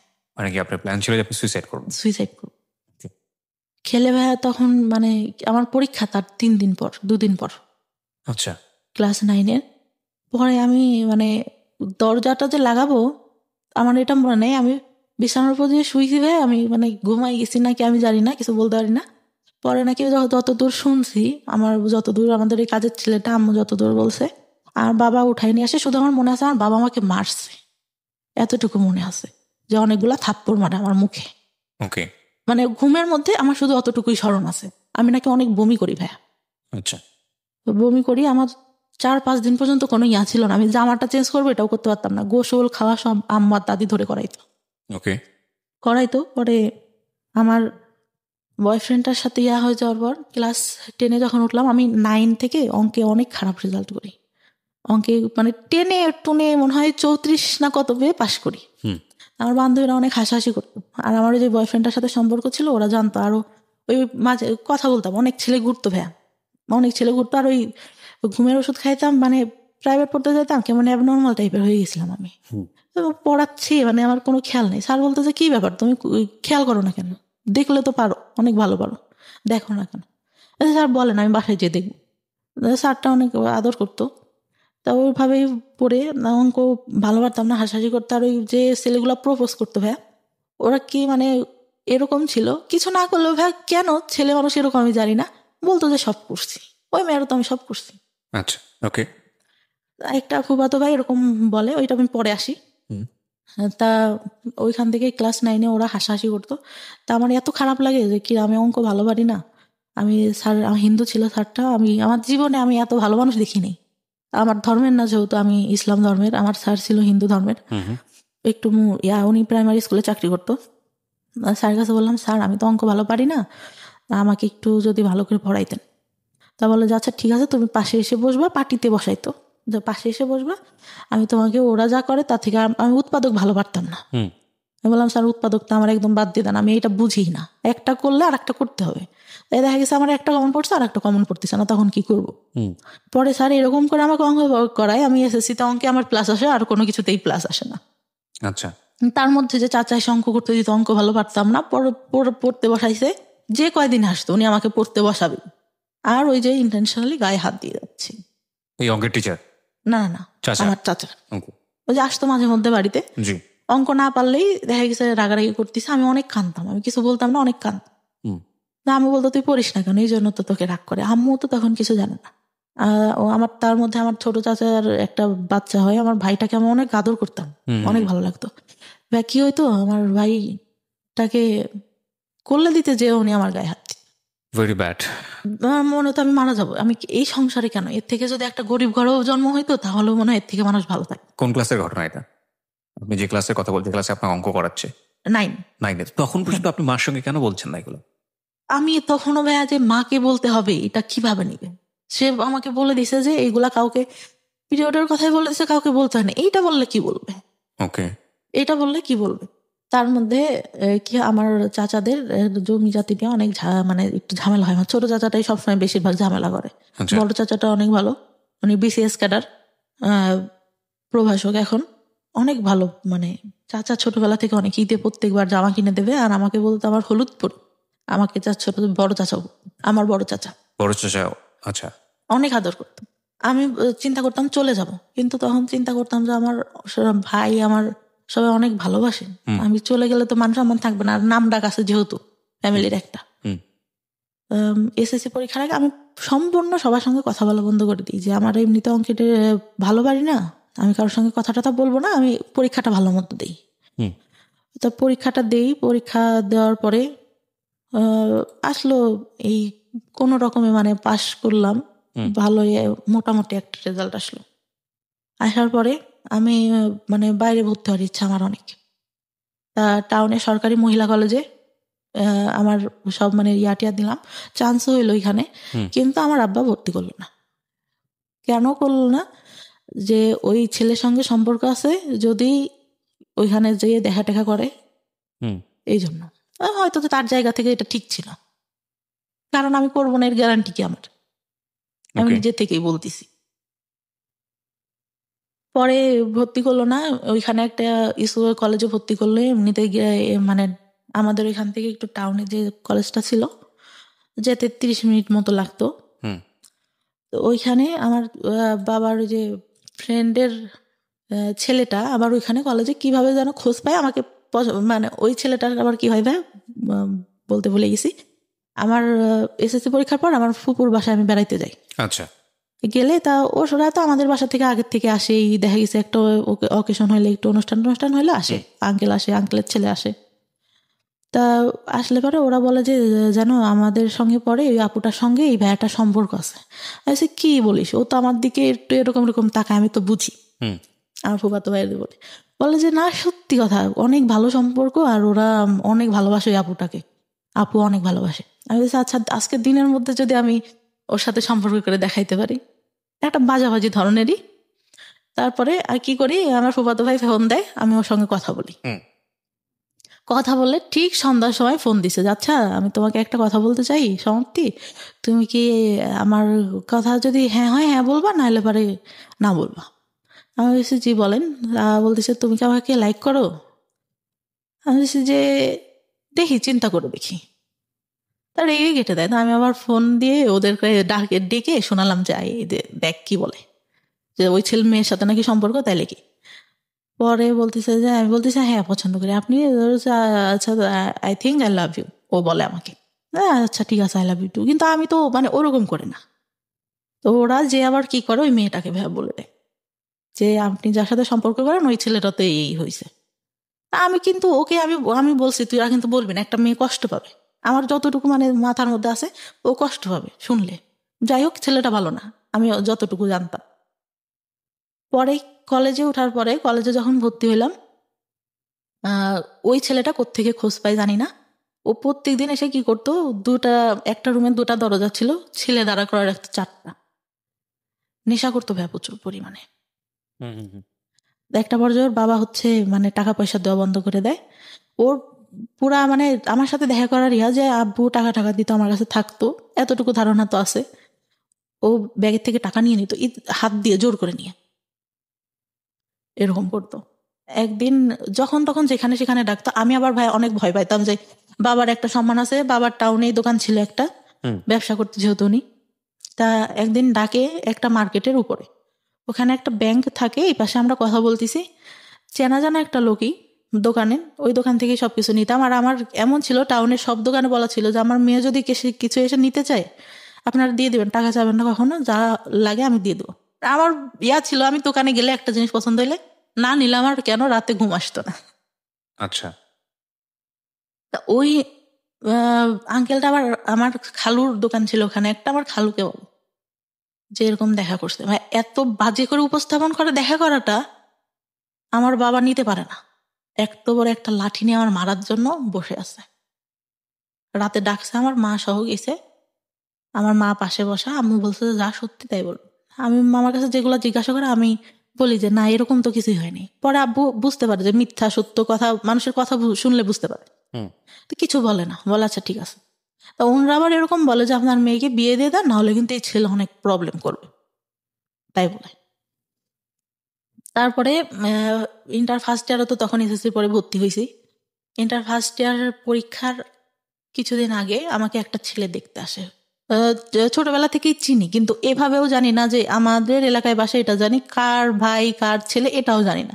আমার আবার কেমন ছিল যে আমি কোথাও যেতে গেলে আব্বুর কাছে শুনতে হবে, আর বাইরে অত বেরোনোর কোনো ইয়া ছিল না আমাদের। আমি এলাকার মধ্যে আমাদের গোষ্ঠীতেও অনেকের নাম জানি, চিনি, একজনের মুখে চিনি, একজনের নাম জানি, এরকম অনেকে চিনিও না। তো কারণ গোষ্ঠীটা তো অনেক ছাড়ানো চিটানো, এক জায়গায় তো সীমাবদ্ধ না। তা ওই মানে শাড়ি পরিয়ে ওইটা দেখে নাকি ওর অনেক ভালো লাগে। পরে আমাকে আমার ভাইয়ের বিয়েতে তো যে মানে আমাদের বিয়ের পরে আবার দেখা যায় যে যেতে হয় বউয়ের বাড়িতে, মানে আমার ভাবির বাড়িতে যেতে হবে। তো আমার ভাই বলে যে তুই চল, আর আমার মামাতো বোনের কথা বলে যে ও চল। আমি বলি যা না, যাব না, আমার যেতে ইচ্ছা করে না। কারণ আমি তখন যে টেনশনে, আমার বয়ফ্রেন্ডদের সাথে আমার ব্রেকআপ হয়ে গেছে, মন মানসিকতা ভালো থাকে না। আর ভাবিদের বাড়িটাও এরকম ছিল যে আমার পছন্দ না, মানে মাটির রাস্তা দিয়ে যেতে হতো, আমার ভালো লাগতো না। ওকে, তা বলছে যে আচ্ছা চল আজকে যাই, কালকে চলে আসবো। তা আমি আবার তখন একটা গোপনে ফোন ব্যবহার করতাম, ওটা বাসায় রেখে যাই। আসার পরে 16 তারিখে যাই মার্চের, 18 তারিখে ব্যাক করি।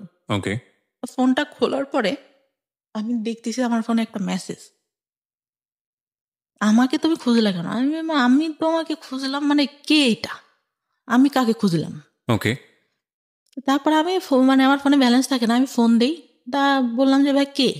তা বললো, ওর নাম ধরে বললো যে আমি অবাক। আমি বললাম যে আপনাকে আমি খুঁজলাম কে, মানে কি আমি আপনাকে কেন খুঁজবো? বলতেছে না, আমাকে একজন বললো তুমি আমাকে খুঁজছো। আমি আপনাকে খুঁজবো মানে আমি আপনাকে খোঁজার কোনো প্রশ্নই আসে না। তারপরে আবার ফোন দেয় যে আসলে তুমি আমাকে খুঁজো নাই, তুমি আমাকে দেখো নাই। ওর মধ্যে মানে কি হয়, আমার খালাতো ভাই একটা বিয়ে করে, সম্পর্ক করে, ওই যে মেয়ে দেখতাম ওর দিকে তাকায় থাকে। তা আমার খালাতো বোনের ওয়াইফের আবার সম্পর্কটা ভালো ছিল, মানে ইয়াটা ভালো ছিল না, চরিত্রটা ভালো ছিল না। অনেকের সঙ্গে, ভাইয়ের সঙ্গে ইয়া হওয়ার পরে হুট করে বিয়ে করে, প্রেম করে, অনেকের সাথে আবার কথা বলতো। এই বাসে যেতে গেছে, মানে ঢাকায় থাকতো ওরা, ঢাকা থেকে বাড়িতে যেতে গেছে, কারোর নাম্বার পাইছে, পাশে বসছে, তার সঙ্গে কথা বলা শুরু করে দিছে এরকম। আমি ভাবতাম যে আচ্ছা যে ছেলেটার সাথে কথা বলে এ কি সে নাকি, অবাকের কথা ভাবতাম। তো এইভাবে তাকায় আসছে কেন? আমি আবার পিছন থেকে বসে আমি আবার ওর দিকে তাকায় আছি। ও ভাবছে যে আমি ওকে দেখি, কিন্তু আমি তো ওকে দেখি না, আমি দেখি যে ভাবি কেন ওর দিকে তাকায়। আমি তো এটা দেখি, মানে ও অনেক সুন্দর, অনেক সুন্দর ছিল দেখতে, অনেক সুন্দর। ও 6 ফিট হাইটে, লম্বা, সেরকম দেখতেও সুন্দর। তা তখন বলে যে আমাকে বললো তুমি আমার দিকে তাকাইছিল না।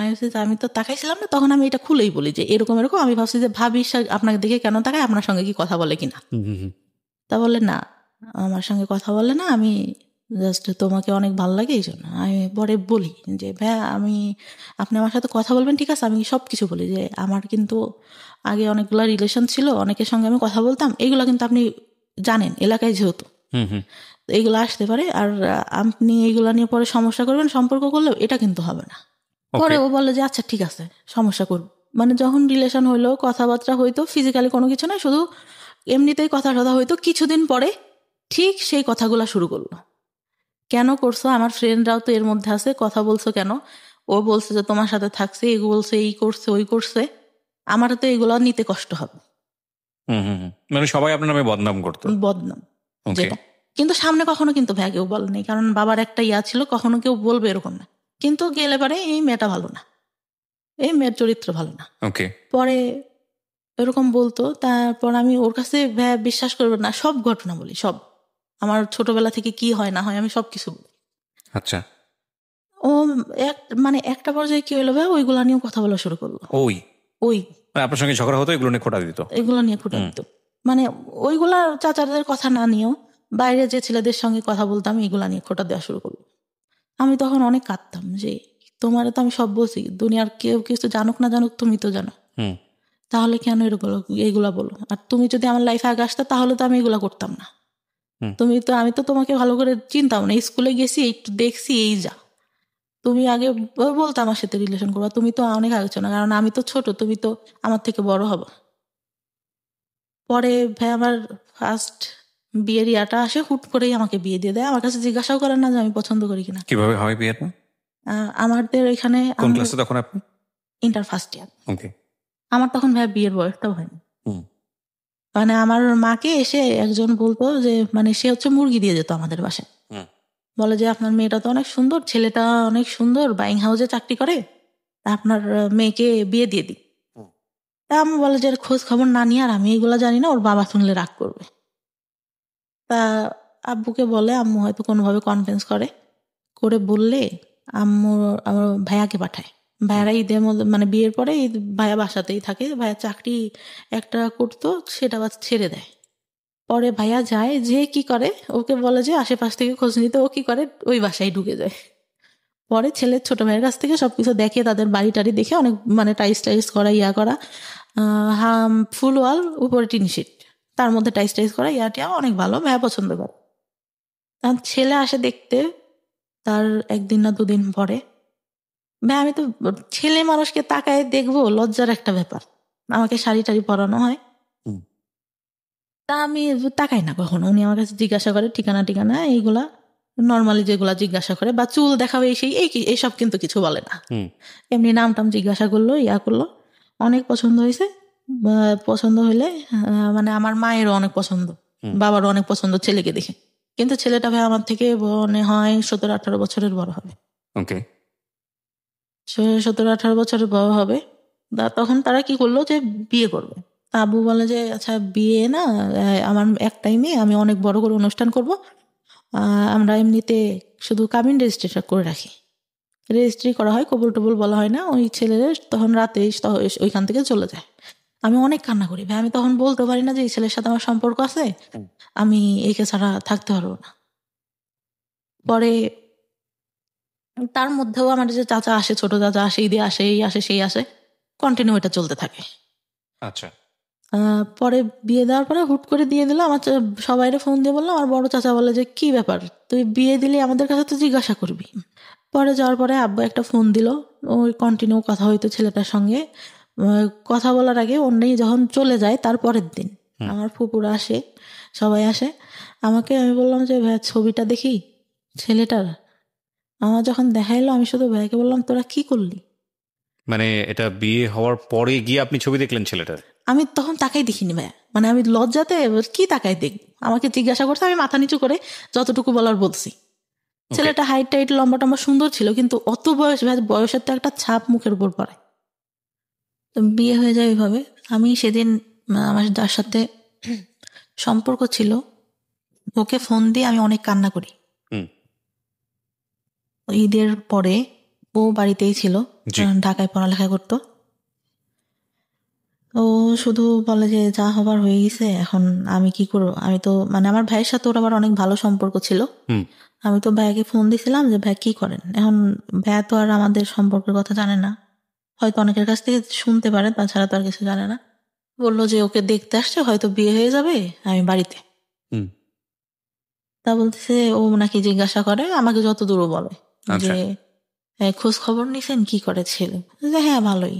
বলতেছে এরকম হুট করে কি বিয়ে দেওয়া ঠিক, ওনাকে এই কথাটা বলে আমাকে বলে যতদূর। এখন ও বলছে কি না দেওয়া আমি সঠিক জানি না। অনেক কান্নাকাটি করলে রাতে যে কাবিন রেজিস্ট্রি হওয়ার পরে ওনারা তো চলে গেল। পরে আমার সাথে কথা হইতো কিন্তু আমি নিতে পারতাম না। পরে মানে যখন কথা টথা হইতো, উনি একটা পর্যায়ে বলে যে আচ্ছা আমাদের তো শুধু কাবিন রেজিস্ট্রি হয়েছে, তুমি ফোনে কবুল বলো, আমিও বলি, মানে আমাদের তো তাহলে বিয়ে হয়ে গেল। কে বলছে তা? মানে আমার যার সঙ্গে কাবিন রেজিস্ট্রি হয়। আচ্ছা আচ্ছা। আমি বলতেছি কেন বলবো, যখন কাবিন মানে কবুল বলতে হবে তখন তো বলবোই, তখন তো সবাই থাকবে। ফোনে বলে শুধু শুধু কি দরকার, কাবিন রেজিস্ট্রি তো হয়েছি। তো বলতেছে বলো, তাহলে তো আমরা স্বামী স্ত্রী হয়ে গেলাম। তো উনি বলে 3 বার বলে, আমি বলি না, মানে আমার মনের মধ্যে যেন কেমন একটা লাগে যে কি ফোনে কেন বলবো। আর যদি বিয়ে না হয়, আমার কেন জানি না মনের মধ্যে বললো যে যদি না হয়। আপনার তো রেজিস্ট্রি হয়ে গেছে, কিন্তু ওই যে ইসলামিক ধর্মে যেভাবে হয় সেটা তো হয়নি। আচ্ছা। আমরা তো ধর্মে বুঝি যে মানে কাবিন রেজিস্ট্রি হলে তো বিয়ে হচ্ছে না, আমাদের কবুল বলতে হবে 3 বার, আমাদের হাদিসে যতটুকু বলা আছে। আচ্ছা। ওটা তো হয়নি। যদি না হয় মানে আমার ওই চিন্তাটা মাথার মধ্যে। আমি তখন স্টিল আমার বয়ফ্রেন্ডে লাভ করি। পরে আমার বয়ফ্রেন্ডটা মাঝে মধ্যে ঢাকার থেকে আসতো। তারপরে একটা পর্যায়ে মানে এতটাই হয়ে যায়, ফিজিক্যাল রিলেশন হয় আমাদের মধ্যে। মানে বয়ফ্রেন্ডের সঙ্গে? হ্যাঁ, বয়ফ্রেন্ডের সঙ্গে। ওকে। বয়ফ্রেন্ডের সঙ্গে ফিজিক্যাল রিলেশন হয়, পরে মানে ও কন্টিনিউ আমার বাসায় আসতে থাকে রাতে, আসতে থাকে, এরকম হয়। পরে মানে ফিজিক্যাল রিলেশন হলে আমি মানে ফার্স্ট, তার আগে তো বলছি যে একটা বয়ফ্রেন্ডের সঙ্গে হয়। তো ওই টাইমটাতে ও বলতো যে ওই বয়ফ্রেন্ডটার কথাও জানতো যে তুমি এইগুলা করছো, আবার ওই যে বললাম যারা পিছনে ঘুরতো ওরা ওই বাজে কথা বলতো, না করলেও বলতো। তো ওইখান থেকে মানে আমার খুব খারাপ লাগতো যে কি রে, ওর সাথে আমার সব হয়ে গেল, ওরা আমি সব বলছি, তারপরে ও কেন আমাকে এগুলা বলে। পরে আমি একটা পর্যায়ে এরকম কথা বলতাম, আব্বু বলতো যে তোর বিয়ে হয়ে গেছে, ছেলে চাকরি করে, এত কথা তুই কেমনে বলিস। আব্বু তো আর জানতো না যে আমি অন্য কারোর সাথে কথা বলি, কিন্তু আব্বু হয়তো আজ করতে পারে আচ্ছা, যে আমি অন্য কারোর সাথে কথা বলতেছি। পরে আমি তো কিছু বলি না। পরে আমার ফোনে একদিন ফোন আসে, খাচ্ছিলাম, আব্বুরা বসেছিল, হঠাৎ করে আননোন নাম্বার থেকে ফোন দেখে আব্বু যে বুঝতে পারে যে এইটা তো আমার মানে যার সাথে রেজিস্ট্রি হয় তার নাম্বার না। পরে কিভাবে যেন বুঝতে পারে জানি না। পরে ওই টাইমটাতে আবার কি হয়, একটা ছেলে আমাকে অনেক পছন্দ করতো, আব্বুকে মামা মামা করতো। আচ্ছা। পছন্দ করতো বলতে মানে আমার আব্বুকে ভাঙাই খায় মানুষ বলতে যেরকম, ওরকম খাচ্ছে এখন পর্যন্ত। মানে এইটা বলতেছে ওটা বলতেছে, আমার বাবা আবার তাকে এতটাই ভালোবাসে, এতটাই বিশ্বাস করে, আমার মনে হয় আমাদের থেকে তাকে বেশি ভালোবাসে। আমি বললাম যে ভাই আপনি তো আব্বুকে বলতে পারেন। আমার যখন ইন্টার ফার্স্ট ইয়ার ভর্তি করতে নিয়ে যায় তখন উনি আমাকে বলে বাড়িতে এটা কি বসে বিয়ের বসে। পরের ঘটনা এগুলা? না, বিয়ের আগে। আচ্ছা বলতে ভুলে গেছি। আচ্ছা। পরে উনি বলে, আমি বলি যে আপনার মামাকে বললেই তো পারেন, আপনার মামা তো আপনাকে অনেক ভালোবাসে, আমাদের তো তাহলে বিয়ে দিয়ে দেবে, আমার বলার কি আছে। বলছে আমি বলবো কিভাবে, তুই বল। আমি কি এতই বেহায়া যে আমি আমার বাবাকে যে বলবো যে আপনার সাথে বিয়ে দিক।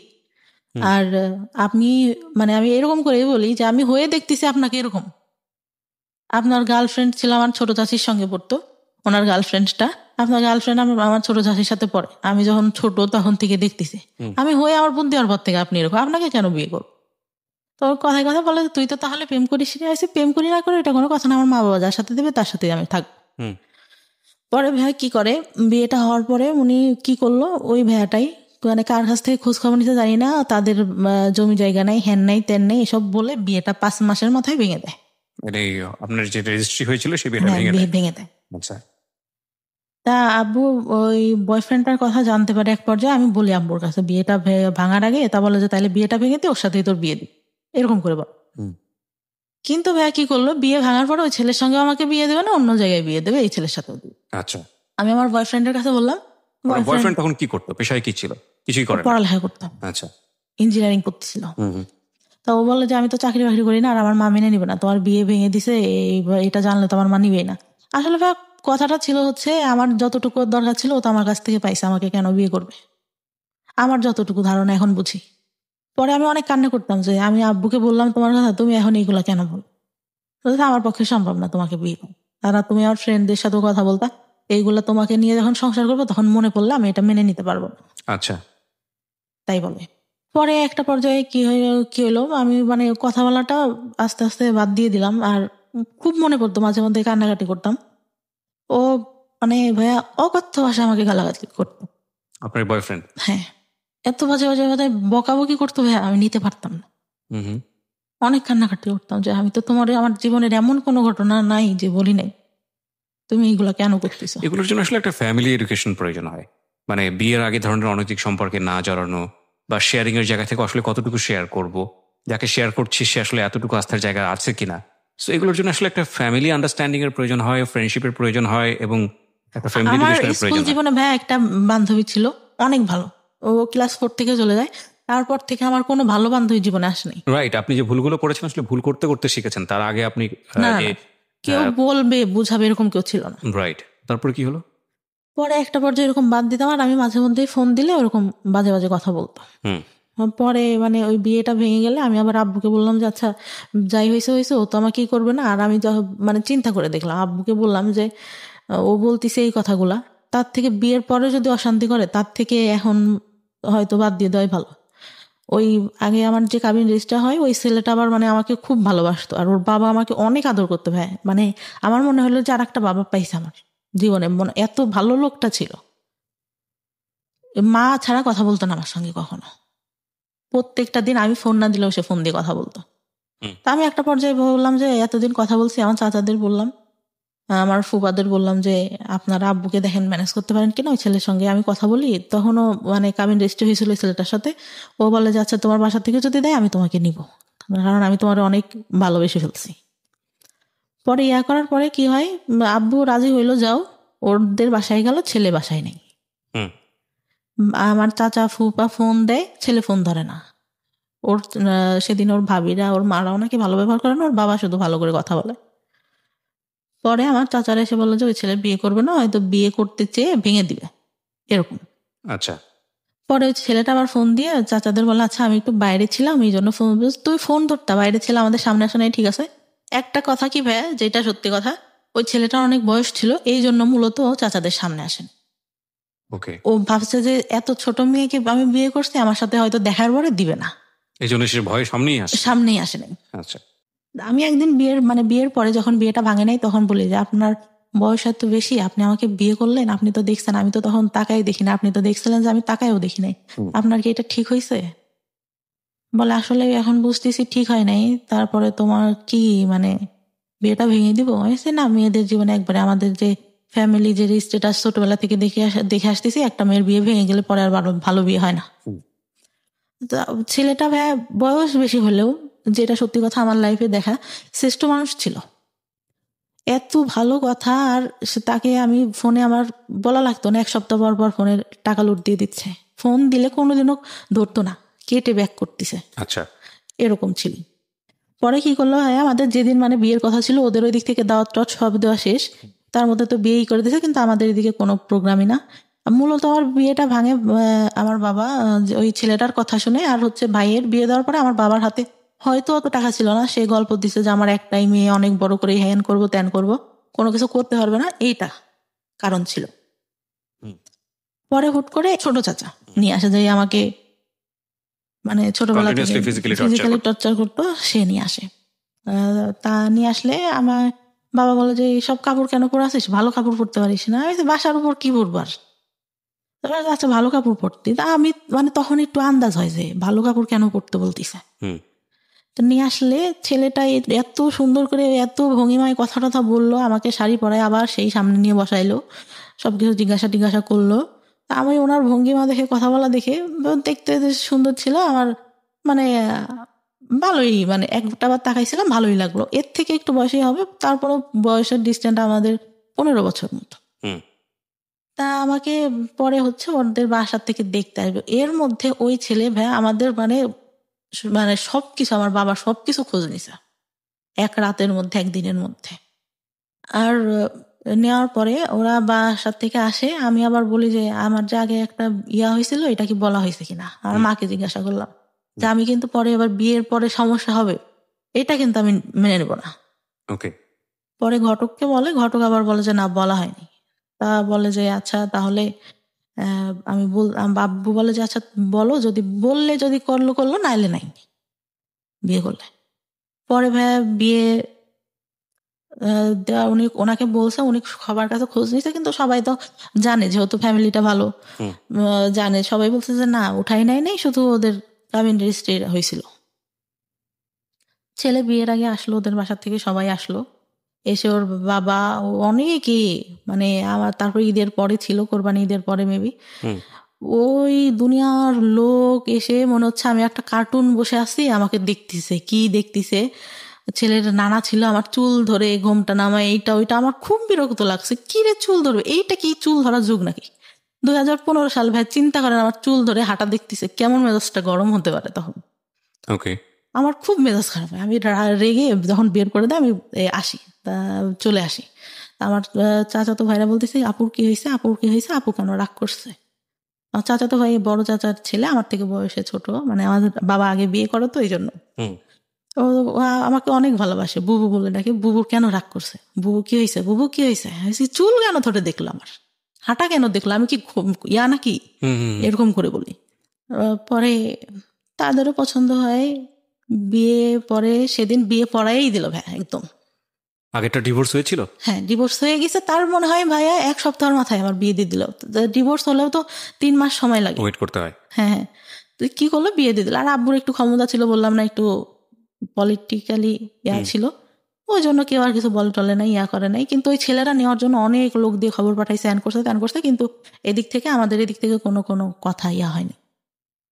তা আমি একটা সময় মানে আগের যে ছেলেটা ছিল ওকে বলছিলাম যে তুমি যদি চাও আমি কিন্তু চলে আসবো, কিন্তু সে নাচরবান্ত অনুষ্ঠান করতে হবে, হ্যান ত্যান এটা সেটা। আবার তাদের চিন্তা ছিল কিছু দেবে না। পরে এর সাথে বিয়ে হয়ে গেল, সেদিন বিয়েটা একদম পড়াই দিল। বিয়েটা পড়াই দেওয়ার পরে ছেলের কথার ভঙ্গিমা এটা সেটা, সে ডিপ্লোমা কমপ্লিট করছে, সে বললো যে আমি বিএসসি কমপ্লিট করছি। মিথ্যা কথাটা পুরাই বললো যে টাউনে জায়গা আছে ওইখানে বাড়ি করবো, এটাও পুরা মিথ্যা কথা। জায়গা কিছুই মানে এমনিতে গ্রামে জায়গা জমি আল্লাহর রহমতে ভালো আছে, কিন্তু ওইগুলো মিথ্যা কথা। কারণ ওদের যে বাড়ি টাড়ি দেখলে তো বিয়ে দিবে না। আমার চাচা কিন্তু দেখে আসছে ভাই, কিন্তু সে মানে বাড়ি কেমন, এটা কেমন, এটা কেমন কিছুই বলে নাই। বলছে ভাই ছেলে ভালো চাকরি করে, ভালো দেখতে, বাড়ি জমি জায়গা যা আছে অনেক ভালো। বিয়ে হওয়ার পরে তার সাথে উঠাই নাই তখন, এমনিতে বিয়ে হলো, ছেলে থাকলো রাতে, সবকিছু জিজ্ঞাসা করলো যে বিয়ে হয়েছিল, কোনো কিছু হয়েছে কিনা, এটা সেটা। আমি বললাম না, বিয়ের আগেই তো বলছি যে শুধু কথাই হইতো, আর কোনো কিছু না। আর ছেলেটা হয়তো ওইরকম ছিল না যে দেখা করবে বা হ্যান ত্যান। পরে সারা রাত গল্প টল্প করলাম, করার পরে মানে ভাইয়া যে বলে না যে মানে হাজবেন্ডের কাছ থেকে একটা ভালো কথা বা ভালো কিছু, সে প্রথম অনেক ভালো কথা বলতো, ভালো ব্যবহার করতো। আমি ফার্স্ট যখন ঢাকায় আসলাম, একা আসলে চাকরি করতো, একটা বাসায় এসে একা থাকতো, তার ফ্রেন্ডের সাথে একটা বিজনেস করতো, এক পাশে হচ্ছে তাদের জিনিস থাকতো, এই কসমেটিক্স এটা সেটা, আর এক পাশে ও থাকতো। কি হয় ভাই, আমাকে একটা ফোন গিফট করে, ফোনটা হারাই যায়। বাস থেকে যখন নামবো গাবতলিতে, আমার ব্যাগে ধাক্কা লাগে বাসের মধ্যে থেকেই। আমি ভাবি যে হয়তো সিটে লেগে ধাক্কা লাগছে। তখন আমি বাইরে নেমে দেখে আমার ব্যাগের মধ্যে থেকে ফোন নাই, তো নাই, ফোন দেওয়া হচ্ছে, ফোন বন্ধ। তখন বুঝতে পারছে, বাসায় এনে বললো যে আমি অনেক কষ্ট করে সবকিছু করি এইরকম। আমি অনেক কান্না করতেছি যে আসলে আমি তো ইচ্ছা করে করি নাই। আমার আব্বু ফোন দিছে, কি হয়েছে, ফোন বন্ধ কেন, ফোন হারাই গেছে, ওর সাথে কথা বলতেছে। আমি না, আব্বু রাগারাগি করবে, আমি বলবো না, আমি কথা বলবো না। আমি অনেক কান্না করি, কিন্তু ও এইভাবে বলে, আমার খুব মানে খারাপ লাগে ভাইয়া, যে আমি তো ইচ্ছা করে ফোনটা হারাই নাই, এইভাবে কেন বলতিছে। আর ওর মানে বিয়ের প্রথমে এত ভালো কথা, আমি এসে ঢাকায় এসে দেখলাম পুরাই উল্টাটা ভাইয়া, পুরা উল্টা, মানে একদম মানে মনে হইলো আকাশ থেকে আমি পাতালে পড়ে গেছি, এটা কি। পরে উঠাই নিল মনে হয় প্রায় 6-7 মাস পরে। উঠাই নেওয়ার পরে আমাকে যেরকম মানে ইয়াতে আমি পার্লার থেকে সেজে আসলাম, এই বউটো সেজে এত সুন্দর করে আসলো। সে আমার সাথে এতদিন যে সংসার করছে, সে বিয়ের দিন সে এমন ভাব করতেছে যে আমার প্রথম দেখতেছে। আমার খুব বিরক্ত লাগতেছে, আমি বসে বসে খুব ফুল দিছি রাগে, কি রে বিয়ে হয়ে গেছে আগের থেকেই চেনা জানা, সে এমন একটা ঢং করতেছে যে আমার এই ফার্স্ট দেখলো এটা সেটা। তার মধ্যে আবার ক্যামেরাম্যান এরকম করে তাকাইতে বলতেছে। আমার আবার একটা জিনিস একটা কেউ যদি বলতো বুঝতে পারতাম, একটাবার বললে যে এইটা এরকম না, এরকম করো। সে কি বললো, বিয়ে তো প্রথম করতেছি এই জন্য আসলে বুঝি নাই কিভাবে, ক্যামেরাম্যান বলতেছে, সে বুঝতেইছে না কি করতে হবে, তাকাইতে হবে কিভাবে, কি বিয়ে তো ফার্স্ট করলাম, আগে তো একটা আর একটাও করি নাই, কিভাবে বুঝবো। আমার ওই কথাটা খুব খারাপ লাগে, কি রে এই খোটা দেওয়া শুরু করলো এটা না কেমনে কি। কথায় কথায় এই কথাটা আসতেছিল। অনেকেই হয়তো নোটিস করে, আমি নোটিস করি নাই, বিয়ের পরে ইয়া করি। তারপরে যখন নিয়ে গেল ভাইয়া, চারপাশে জঙ্গল, মাঝখানে মাটির পথ, আমাকে নিয়ে যাচ্ছে, আমি মানে সন্ধ্যা কি কই নিয়ে যায় আমাকে, এটা কই আসলাম। যখন ওদের বাসার সামনে যে নামালো ভাইয়া, আমি পুরা মানে আমি মানুষের বলে না বেশি কষ্টে হাসি পাই, আমি হাসতেছিলাম। কি এটা কি থেকে নিয়ে আসলো, হাফ ওয়াল, একটা ফুল ওয়াল, 2টা রুম, একটা হাফ ওয়াল টিন শেড, মানে এমন আগেকার যুগে একটা বাড়ি, এতটুকু ঘর, এদিক কই আসলাম আমি। তো তখন আমার মনে সান্ত্বনা দিচ্ছি, তখনও জানি যে ওদের টাউনে জায়গা আছে, ওইখানে বাড়ি করবে। আচ্ছা, তো ওইটা বলে মনে সান্ত্বনা দিচ্ছিলাম, না জায়গা জমি আছে, বাড়ি করবে, এখানে থাকবে না, তো এখানে বাড়ি করে কি করবে, হয়তো এটা হয়তো। পরে ভালোই থাকলাম ওইখানে 2 দিন। পরের দিন অনুষ্ঠান করলো, পরের দিন যাইতে দিল না, 2 দিন পরে আবার বাবার বাড়িতে আসলাম, ওর বোনরা আসলো সাথে। বিয়ের পরে কি হলো, আমার গেছি, আমার যে গয়নাটা দিছে আমার ছোট ননদ দেখে বলে, কি গয়না দিছে, দেখতে ভালো না, এই আমাদের বাসা থেকে যেটা দিছে অনেক সুন্দর। তারপরে আমি তো মানে আমার মন খারাপ, আমি বললাম যে আব্বু বলছে যে আমার তো একটাই মেয়ে, তো তোমাকে আমি ভালো করে বানাই দেবো, এখন তাড়াহুড়া করে এইটা ওদের কাছে ছিল এটা এনে দিছি ওকে। বলি। পরে ওর আবার চাকরিতে তো ছুটি ছিল না, 1 সপ্তাহ পরে আবার যায়, গেলে আবার শ্বশুর বাড়িতে আসলাম। তার মধ্যে লাগলো ঝামেলা, কি মাছ কুটতে দিছে ভাইয়া। জীবনে যে আমি কোনোদিনও আমার ছোটবেলা থেকে আমি জীবনে কোনোদিনও আমি নিজে মনে পড়ে না হাত দিয়ে ভাত নিয়ে খাইছি। শীতের দিন ভাইয়া এত অলস ছিলাম, শীত লাগবে হাত দিয়ে ভাত খেতে গেলে আম্মু খাওয়াই দিতে হবে, নাইলে রাতে সেদিন খেলাম না, শুয়ে পড়লাম এরকম। তো মাছ কুটতে দিয়েছে, ছোট মাছ ভাই, আমি এত আস্তে আস্তে আস্তে আস্তে কাটতেছি, আমার ননদটাও কাটতেছে। তো বলতেছে যে এত আস্তে আস্তে মানুষ মাছ কাটে, আমি বলতেছি আমি তো এখনো করি নাই, এই তো করতেছি এই বেশি। তো আমি বাসায় এসে মানে আমার কোনো কাজই পছন্দ হয় না। তো আমি খুব মানে আমার খুব খারাপ লাগতেছে, আম্মুর কথা মনে পড়তেছে, কান্না করতেছি যে আমার এটা কি দিল, কি দেখে বিয়ে দিল। পরে ওদের একটা খালু থাকে, ওদের সাথে আবার ওর টাকা দেয়, ওদের সাথে আবার ঝামেলা হয়। তা ওই খালুটা মানে বিয়ের দিন আমার চাচাকে নাকি করে বলে যে বিয়ে তো দিলেন, পরে বুঝবেন মজাটা কেমন, এরকম বললো। আমরা তখন আমার চাচা, ছোট চাচা কিছু বলে নাই তাকে। পরে আব্বুকে হয়তো বললে আমার বিয়ের কিছুদিন বলতে 5-6 মাস পরে আমি মনে হয় প্রেগনেন্ট হই। 1 মাস পর আমি বুঝতে পারি, তার আগে বুঝতে পারি না, 1 মাস পর যখন পিরিয়ড হচ্ছে না তখন বুঝতে পারি। তার মধ্যে ওই যে শ্বশুর বাড়িতে যাই মাঝে মধ্যে, আমার শ্বশুর তখন বেঁচে ছিল, এইটা নিয়ে বাঁধাবে ওইটা নিয়ে বাঁধাবে, এইরকম এই কাজটা কেন করে না, ওইটা কেন কিছুই করে না। আমি তো ভাই আমি বুঝি না আসলে সংসারে কি করতে হয়, টোটালি আমি বুঝি না কি করতে হয় একটা সংসারে, যে উঠবো সকালে উঠে এইটা করবো ওইটা করবো। আমি তো ওইভাবে মানুষই নেই, সব দেখছি আমার মা কাজের লোক দিয়ে করাচ্ছে, নিজে শুধু রান্নার বান্না করতেছে। মানে বললাম না ফ্যামিলিটা বড় ছিল, একসাথে ছিল সবাই, তো করতেছে। তারপর আমি মানে করতাম না। আমার কি হলো, বাচ্চাটা যখন প্রেগনেন্ট আমি, তখন আমি একদম আমার বাড়িতে, আমার বিয়ের পরে ভাই আমার হাজব্যান্ড আমাকে কাপড় দিত না। ওকে।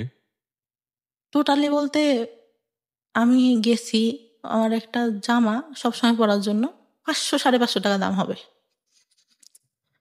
বললাম যে এটা আমার পছন্দ হয়েছে আমি নিবো, বলছে আমার কাছে টাকা নেই, তোমার কাছে থাকলে নাও। তারপর আমি নিলাম, আমি করি নাই। আবার আমার খালার ছেলেটা অসুস্থ হয়ে যায়, ওর কাছে টাকা ছিল না, আমি মানি ব্যাগ দেখে ওর আমার কাছে টাকা ছিল, ওইটার মধ্যে দিয়ে দিই। মানে এতটাই ভালোবাসতাম ভাই, ফার্স্ট টাইম এতটাই বিশ্বাস করছি তার কথা শুনে। পরে আমার খুব খারাপ লাগে ঈদ যায় 2টা ভাই, ঈদে একটা কাপড়ও দেয় না আমাকে, আমার বাবার বাড়ি থেকে সব। ঢাকায় আসছি, এই বাণিজ্য মেলায় যাবো ভাইয়া, আমি বললাম যে গেলে কি কিনে দেবা, বলে যাওয়ার আগেই কি কিনে দিব, বাণিজ্য মেলায় সবাই ঘুরতে যায়, কিছু কিনতে যায় না, ওইখানে অনেক দাম। তাহলে কি দরকার আছে যাওয়ার। ওকে।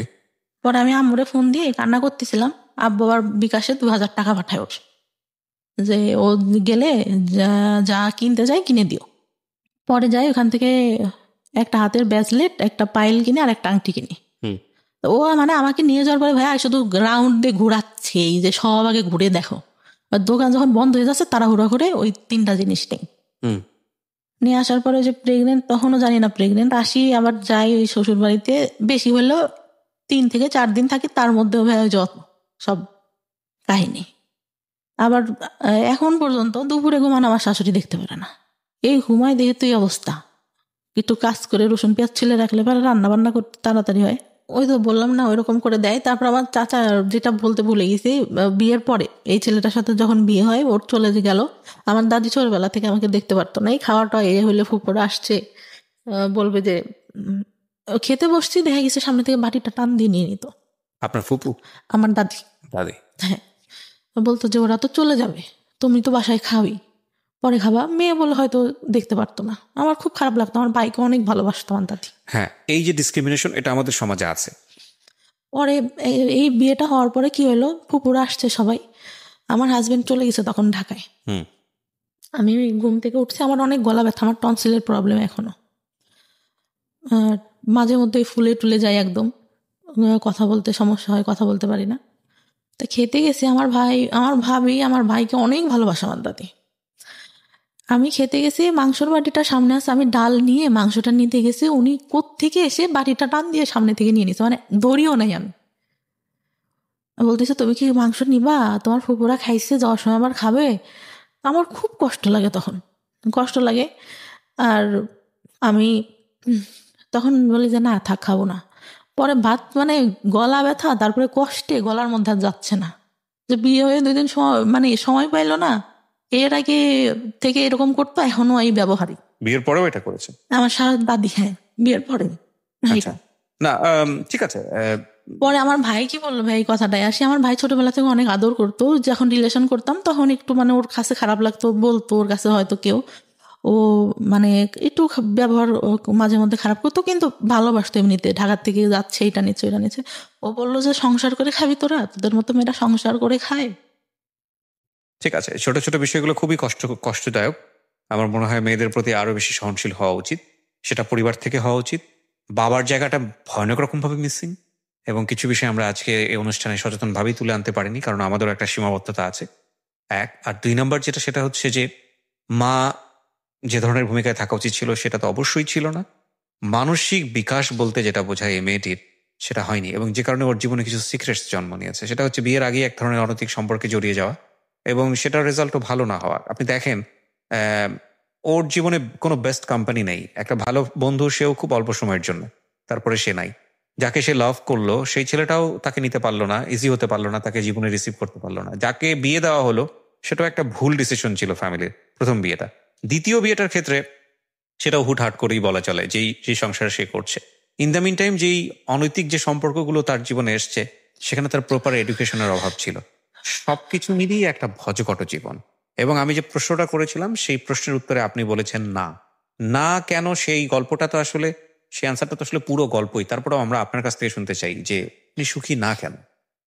পরে ভাই আমার বাচ্চাটা হওয়ার পরে যখন না, 6 আমি মাস, সুখী না কেন এই প্রশ্নের উত্তর চাচ্ছি, আমি আর স্টোরিতে যেতে চাচ্ছি না। সুখী না কারণ আমি কাজ করি এখন যতটুকু পারি, তারপরেও আমার শাশুড়ি এইটাই ভাবে রান্না করে খায় না, এটাই আমি জানি ধরেন রান্না করে আপনার খায়। দৈনন্দিন জীবনে অনেক ধরনের প্রবলেম আছে, হ্যাঁ সে কারণে আপনি অসুখী, কিন্তু আপনার জীবনের কি কোনো স্বপ্ন ছিল? হ্যাঁ, কি স্বপ্ন ছিল? আমি চেয়েছিলাম যে ইন্টার কমপ্লিট করে ভালো একটা কলেজে ভর্তি হব, ওকে, পড়ালেখা করে কিছু একটা করব, নিজের পায়ে দাঁড়াবো, নিজের পায়ে দাঁড়াবো, নিজে আর্ন করবো, ডিসিশন মেক করবো। হ্যাঁ হ্যাঁ, ডিসিশন মেক করবো। আর একটা ইচ্ছা ছিল যে আমার বাবার টাকা উড়ায় অনেক, মানে মানুষের পিছনে, এটা বুঝে না, এখন অনেক দিনাদায়ী হয়ে গেছে। আমি চাই আমার ভাই বিয়ে করছে, সে এখন টাকা পয়সা দেয় না, আরো পারলে বাবার থেকে উল্টা নেয়। আমি চাই তার দিনাদায়ীটা শোধ করতে। মানে আমার আপনি চাইতেন? আমি চাইতাম। বাবাদের ভুল এইসব জায়গাতেই। এবং হয়তো আপনার মেয়েটা যদি আজকে সেই রকম নিজের পায়ে দাঁড়াতো, তাহলে হয়তো আপনারই জন্য উপকার হতো। এবং আমাদের আমি সবসময় যে কথাটা বলি, সবসময়ই বলি, এই গল্পগুলোর সাম আপ একটা জায়গায় এসে দাঁড়িয়ে যায়। Never sacrifice 2 things in your life. Number 1 is education and number 2 is your career. এই দুটো জিনিস স্যাক্রিফাইস করলে এগুলো কখনো জীবনের রিটার্ন আসে না। বাকি জিনিসগুলো রিটার্ন আসে, কোনো না কোনোভাবে আমাদের সামনে ঘুরে ফিরে চলে আসে। হ্যাঁ, এখন সেই জায়গাটায় তো অবশ্যই আমি মাকে হারালে তো আপনি মাকে ফিরে পাবেন, বউকে হারালে বউ পাবেন, হ্যাঁ এটা বলাই যায়। কিন্তু গার্লফ্রেন্ড গেলে জীবনে গার্লফ্রেন্ড আসবে, বয়ফ্রেন্ড গেলে বয়ফ্রেন্ড আসবে। একটা মানুষ জীবন থেকে চলে গেলে তার রিপ্লেসমেন্ট হয়তো অন্য একজন মানুষ হবে, এটা হয়। হ্যাঁ, এখন আমরা যখন লাভ করি তখন আলটিমেটলি এটাই চিন্তা করি যে না, তাকে ছাড়া আমার জীবন বৃথা। আমাদের লাভের স্টাইলটাই এরকম, ধরনটাই এরকম, আমরা অন্য কোনো কিছু চিন্তা করতে পারি না। লাভ সবসময় যখন হয় তখন একদম ব্লাইন্ডলি ডিপোজিট হয় সেই জায়গাটাতে। সো ওইটা নিয়ে আমরা, কিন্তু মজার বিষয় হচ্ছে যখন জীবন থেকে ওটা সরে যায় এবং জীবনে যখন সেকেন্ড আর একটা মানুষ আসে, তখন একটা পর্যায়ে গিয়ে মনে হয় কতটা বোকা ছিলাম, কতটা হাস্যকর ছিল এই সময়গুলো, কত না বড় ভুল করেছি। কিন্তু সিচুয়েশনে থেকে সেটা বোঝা যায় না। তো যাই হোক, আমি যে কথাটা বলছিলাম যে জীবনে আসলে এই দুটো জিনিস স্যাক্রিফাইস করলে এই দুটো জিনিস আর কখনো রিটার্ন আসে না, এবং তখন জীবনটা খুব দুর্বিষহ হয়ে ওঠে। কি ছেলে কি মেয়ে, প্রত্যেকেরই স্বাধীনভাবে বাঁচার ক্ষমতা আছে এবং প্রত্যেকেরই নিজস্ব চিন্তায় বড় হওয়ার সুযোগ আছে। ধরুন, কেন এই দুটো জিনিসের কথা বলি। এই মেয়েটি তার সংসার জীবনে সুখী না, এই মেয়েটি তার পারিবারিক জীবনে সুখী না, এই মেয়েটির একটা বাচ্চা আছে। এই মেয়েটির যদি অন্তত ডিসিশন মেক করার ক্ষমতা থাকতো, যে পৃথিবীর কোনো জায়গা থেকে সে সুখী না, কিন্তু তার ডিসিশন মেক করার একটা ক্ষমতা আছে, অন্তত ওই জায়গাটা সে সুখী হতে পারতো। আর ডিসিশন মেক করার ক্ষমতা তখনই থাকে যখন একটা মানুষ আর্ন করে, যখন একটা মানুষের আয় করার ক্যাপাসিটি থাকে। যে মানুষটার আয় করার ক্যাপাসিটি থাকে না, সে মানুষটার ডিসিশন মেকিং করার ক্ষমতা থাকে না। সুতরাং পৃথিবীর সমস্ত জায়গা থেকে যদি আপনি বঞ্চিত হন হ্যাপিনেসের জায়গাটা থেকে, আর্ন যদি আপনি করেন, পয়সা রোজগার যদি আপনি করেন, আপনার যদি একটা জব থাকে বা অন্য কোনো যে কোনো বৈধ উপায় আপনি যদি অর্জন করেন, সেক্ষেত্রে আপনার অন্তত একটা হ্যাপিনেস থাকবেই থাকবে। So never ever sacrifice your career, and education না থাকলে ক্যারিয়ার আসবে না। সচরাচর আমরা সেটাই দেখি, ব্যতিক্রম অনেক আছে। তো এডুকেশনও আসলে স্যাক্রিফাইস করা উচিত না। এডুকেশনের স্যাক্রিফাইসনেসটা নিজের জীবনটাকে অনেকখানি দুর্বিষহ করে তোলে। এই মেয়েটির ক্ষেত্রে যেটা হয়েছে এডুকেশনের ক্ষেত্রে, সেটা পারিবারিক ভুল এবং তার নিজেরও অনেকখানি ইচ্ছার অভাব ছিল। একটা সময় তার মনে হয়েছে যে পড়াশোনা করে কি বা হবে, সে যেটা দেখেছে। এবং সবকিছু মিলিয়েই এইরকম জীবন, সমাপ্তির মতো জীবন বাংলাদেশের অনেক মেয়ের আছে, অসংখ্য মেয়ের আছে। কিন্তু একটা কথা হচ্ছে যে আমরা আসলে সুন্দর দিনের স্বপ্ন দেখি, আমরা আগামীকাল নিয়ে পজিটিভ ভাবতে চাই, আমরা বেঁচে থাকি ভালো কিছুর জন্য। আমরা প্রতি মুহূর্তে স্বপ্ন দেখি আমাদের জীবনটা অনেক সুন্দর হবে, যে কারণেই আমরা বেঁচে থাকি। আমরা বিশ্বাস করি সৃষ্টিকর্তাতে এবং একই সাথে আমরা বিশ্বাস করি আমাদের ভাগ্যে ভালো কিছু অপেক্ষা করছে। যে কারণেই সমাপ্তিরা এত স্যাক্রিফাইস করেও তাদের সন্তানদের মানুষ করেন এবং ভবিষ্যতের আশায় বসে থাকেন। ওনার একটা সুখের জায়গা অন্তত আছে, সেটা হচ্ছে ওনার সন্তান। উনি ওনার সন্তানের কাছ থেকে ভালো কিছু আশা করেন। আপনার যদি একটা মেয়ে হয়, আমি একটি প্রশ্নটা করে আজকের অনুষ্ঠানটা শেষ করে দিই। আপনার যদি একটা মেয়ে হয়, আপনি আপনার মেয়েটাকে আপনি কিভাবে বড় করবেন? আমার ভাইয়া মেয়ে। ও আপনার মেয়ে? আচ্ছা, ওর বয়স কত? 3 বছর? 3 বছর। ও, তো আপনার এই প্রবলেমগুলা যেগুলো আপনি ফেস করছেন, এখন আপনি তো বোঝেন যে আসলে কোথা থেকে কি হতে পারে। সো এই বিষয়গুলোকে আপনি ওর দিকে খেয়াল রাখেন? সব সময় ভাই, সব সময়। এই যে যেরকম আমার ও বাবা বা এখনই বুঝাই যে এটা তুমি এইটা করতেছ আম্মু, এটা যদি কেউ করে তুমি আমাকে কিন্তু বলবা, শারীরিক যেটা ওটা এটা কিন্তু সেনসিটিভ। আর ও মানে এত বিশ্বাস করবেন না, এত বুদ্ধি ওর মাথায়। আমি যদি একটু কান্না করি ভাইয়া, মা তোমার কি হয়েছে, বিউটিফুল। আমি চাই আপনার মেয়েকে আপনি ভালো শিক্ষায় শিক্ষিত করেন এবং তাকে আমি মেন্টালি সাপোর্ট দিব ভাই, সব দিক থেকে। ওর বাবা না দিতে পারলে আমি যেটা আমার হাজবেন্ড এখন পর্যন্ত ভাই আমার একটা এটা বলা খুব দরকার, হাত খরচ দেয় না। আমার বাচ্চা পেটে আসে, তারপরে ফার্স্ট আমার গায়ে হাত। আমি জানি ভেতরে যদি ঢুকি তাহলে আরো অনেক কিছু বের হবে যেগুলো হয়তো সহ্য করার মতো না, কিন্তু তারপরেও সেই মানুষটাই আপনার মানুষ এবং তার সাথে আপনি সংসার করছেন। হয়তো ভবিষ্যতে সবকিছু ঠিক হয়ে যাবে। সবকিছু ঠিক হওয়া সম্ভব বলে আমার মনে হয় না, কারণ সে এখনো ফেসবুকে এত মেয়ের সাথে কথা বলে। কোনো আইডিয়া আছে?